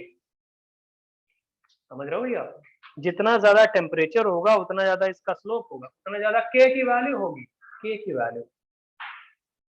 समझ में आ रहा दोस्त? नहीं समझ रहे हो? अभी भी तुम लोग को डाउट है लग रहा है।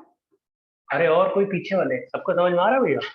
तो यहाँ पे लिख लोगे, अगर बॉयल्स के अकॉर्डिंग ये 4 ग्राफ दे दिए जाए, अब बोले भैया इसमें T1 बड़ा है या T2 या T3 या T4, तो आप बना लोगे T4 is greater than T3 greater than T2, ऐसे करके। जल्दी करो।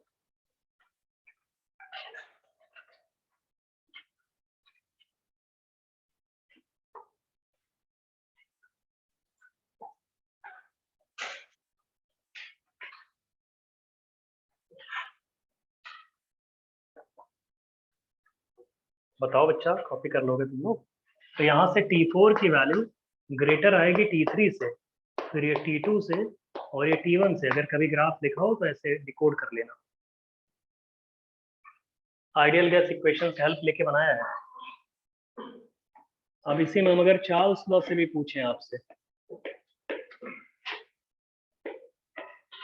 चार्ल्स लॉ में क्या कहते हैं हम भैया, कि अगर आपके पास कोई गैस है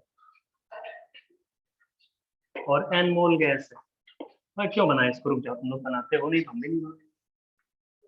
देखो, अगर हम आपसे पूछें चार्ल्स लॉ में क्या होता है, तो आप क्या बोलते हो? V directly proportional to T बोलते हो ना। कब बोलते हो? जब नंबर ऑफ मोल्स इसके फिक्स्ड होते हैं और इसमें प्रेशर भी कांस्टेंट होता है। प्रेशर भी कांस्टेंट होता है तभी ये होल्ड करता है। तो अगर हम आपसे पूछें कि V और T में जो स्ट्रेट लाइन आप बनाते हो ऐसे, यहाँ पे हमने V लिख दिया, यहाँ पे लिख दिया T, और ये कांस्टेंट प्रेशर पे है, P1 पे, P2 पे, या P3 पे, और ये P4 पे है सपोज करो। ये सब कांस्टेंट है, P1 भी कोई कांस्टेंट वैल्यू है, ये भी P2 भी कोई कांस्टेंट वैल्यू है, ऐसे करके। अबे सिंगल ग्राफ बनाना होता था तो ऐसे ही बनाते थे तुम लोग, प्रेशर वॉल्यूम वाला सिंगल वाला ऐसे बनाते थे, कोई कांस्टेंट वैल्यू। तो हमने 4-5 ग्राफ एक ही में बना दिया। अब हम पूछ रहे हैं बताओ कौन बड़ा है, P1 बड़ा, P2 बड़ा, P3 बड़ा, कौन बड़ा है? ऐसे, ठीक है, ओरिजिन से नहीं शुरू होंगे, dash dash dash dash dash. तो आप क्या करोगे? सबसे पहले क्या लिखोगे? PV is equal to NRT से करोगे ना बच्चा। PV is equal to NRT से जब करोगे तो इसमें फिक्स क्या है? N कांस्टेंट है और P कांस्टेंट है। तो क्या V की वैल्यू सीधे NR by P into T आएगा? ये is equal to K into T आएगा। हेलो हेलो, ये ऑनलाइन वाले भैया? Yes sir. ठीक है दोस्त। अरे आइडियल गैस इक्वेशन सुनो, तुम लोग लिखने पे ज्यादा फोकस कर रहे हो, रुक जाओ, कुछ नहीं लिखोगे तुम लोग, पहले इधर देखो। चार्ल्स लॉ ये होता है, किसी को प्रॉब्लम? चार्ल्स लॉ यही होता है ना, ठीक है। आइडियल गैस इक्वेशन ये होती है, इसलिए भी सबको पता है। आइडियल गैस इक्वेशन में हमने क्या किया कि V is equal to KT के फॉर्म में लाने की कोशिश कर रहे हैं। तो V is equal to NR upon P आ जाएगा, P इधर ले आओ, NR upon P into T आ जाएगा। NR अपॉन P कांस्टेंट क्यों है? क्योंकि नंबर ऑफ मोल फिक्स्ड है, प्रेशर भी फिक्स्ड है, R तो कांस्टेंट होता ही है, universal gas constant. N R upon P constant हो जाएगा, टी हो जाएगा, इसी को हमने लिख दिया v इज इक्वल टू के टी। तो जितना ज्यादा प्रेशर होगा इस के की वैल्यू उतनी कम होगी, इतना ही कम स्लोप आएगा भाई, यही तो स्लोप है इनके, ये वाला स्लोप, ये वाला स्लोप और ये वाला स्लोप एंड लास्ट वाला ये वाला स्लोप। तो इन स्लोप्स की वैल्यूज किस पे डिपेंड कर रही हैं? क्या स्लोप की value n R upon P पे डिपेंड कर रही है? और सबके केस में एन की वैल्यू सेम है, आर की वैल्यू भी सेम है, तो जितना ज्यादा प्रेशर होगा उतना ही कम स्लोप आएगा। इसका मतलब क्या P1 की वैल्यू हाईएस्ट है इसमें?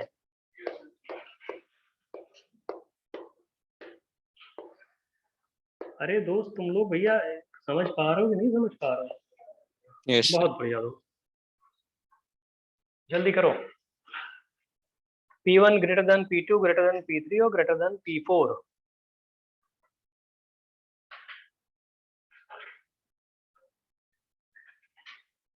बनाओ जल्दी करो, अब कुछ नहीं है, पहले इसको बना लो फिर हम अभी दूसरा वाला नंबर बताएंगे। ये एनआर अपॉन पी है बच्चा, कहाँ नहीं समझ, यही से प्रॉब्लम है ना। आप एक बात बताओ, प्रेशर की वैल्यू एक बार 5 रखो, एक बार 10 रखो, तो जब 10 रखोगे तो इसकी पूरी वैल्यू कम हो जाएगी। तो जब प्रेशर ज्यादा होगा तो इसका मतलब स्लोप की वैल्यू कम होगी।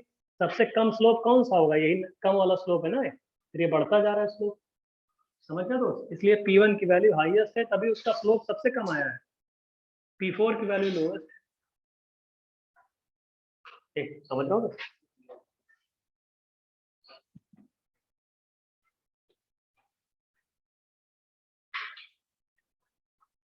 देखो अगर हम तुमसे बोल रहे हैं गे-लुसाक्स लॉ जो जानते हो, या हमें ग्राफ दे रहे हैं, तुम इसमें हमें वैल्यूज बताओ। हम ग्राफ एक दे रहे हैं प्रेशर वर्सेस टेम्परेचर के बीच में, और ऐसे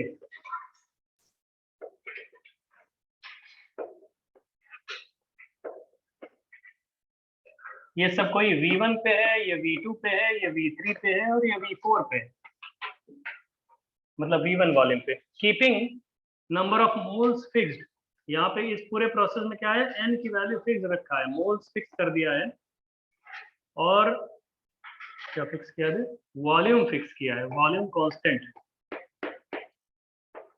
ये जो ग्राफ बने हैं, अरे गे-लुसाक्स लॉ है वो, गे-लुसाक्स लॉ के कई ग्राफ हमने बना दिए, और हम ये पूछना चाहते हैं बताओ V1 बड़ा होगा या V2 बड़ा होगा या V3 या V4? बहुत बढ़िया दोस्त,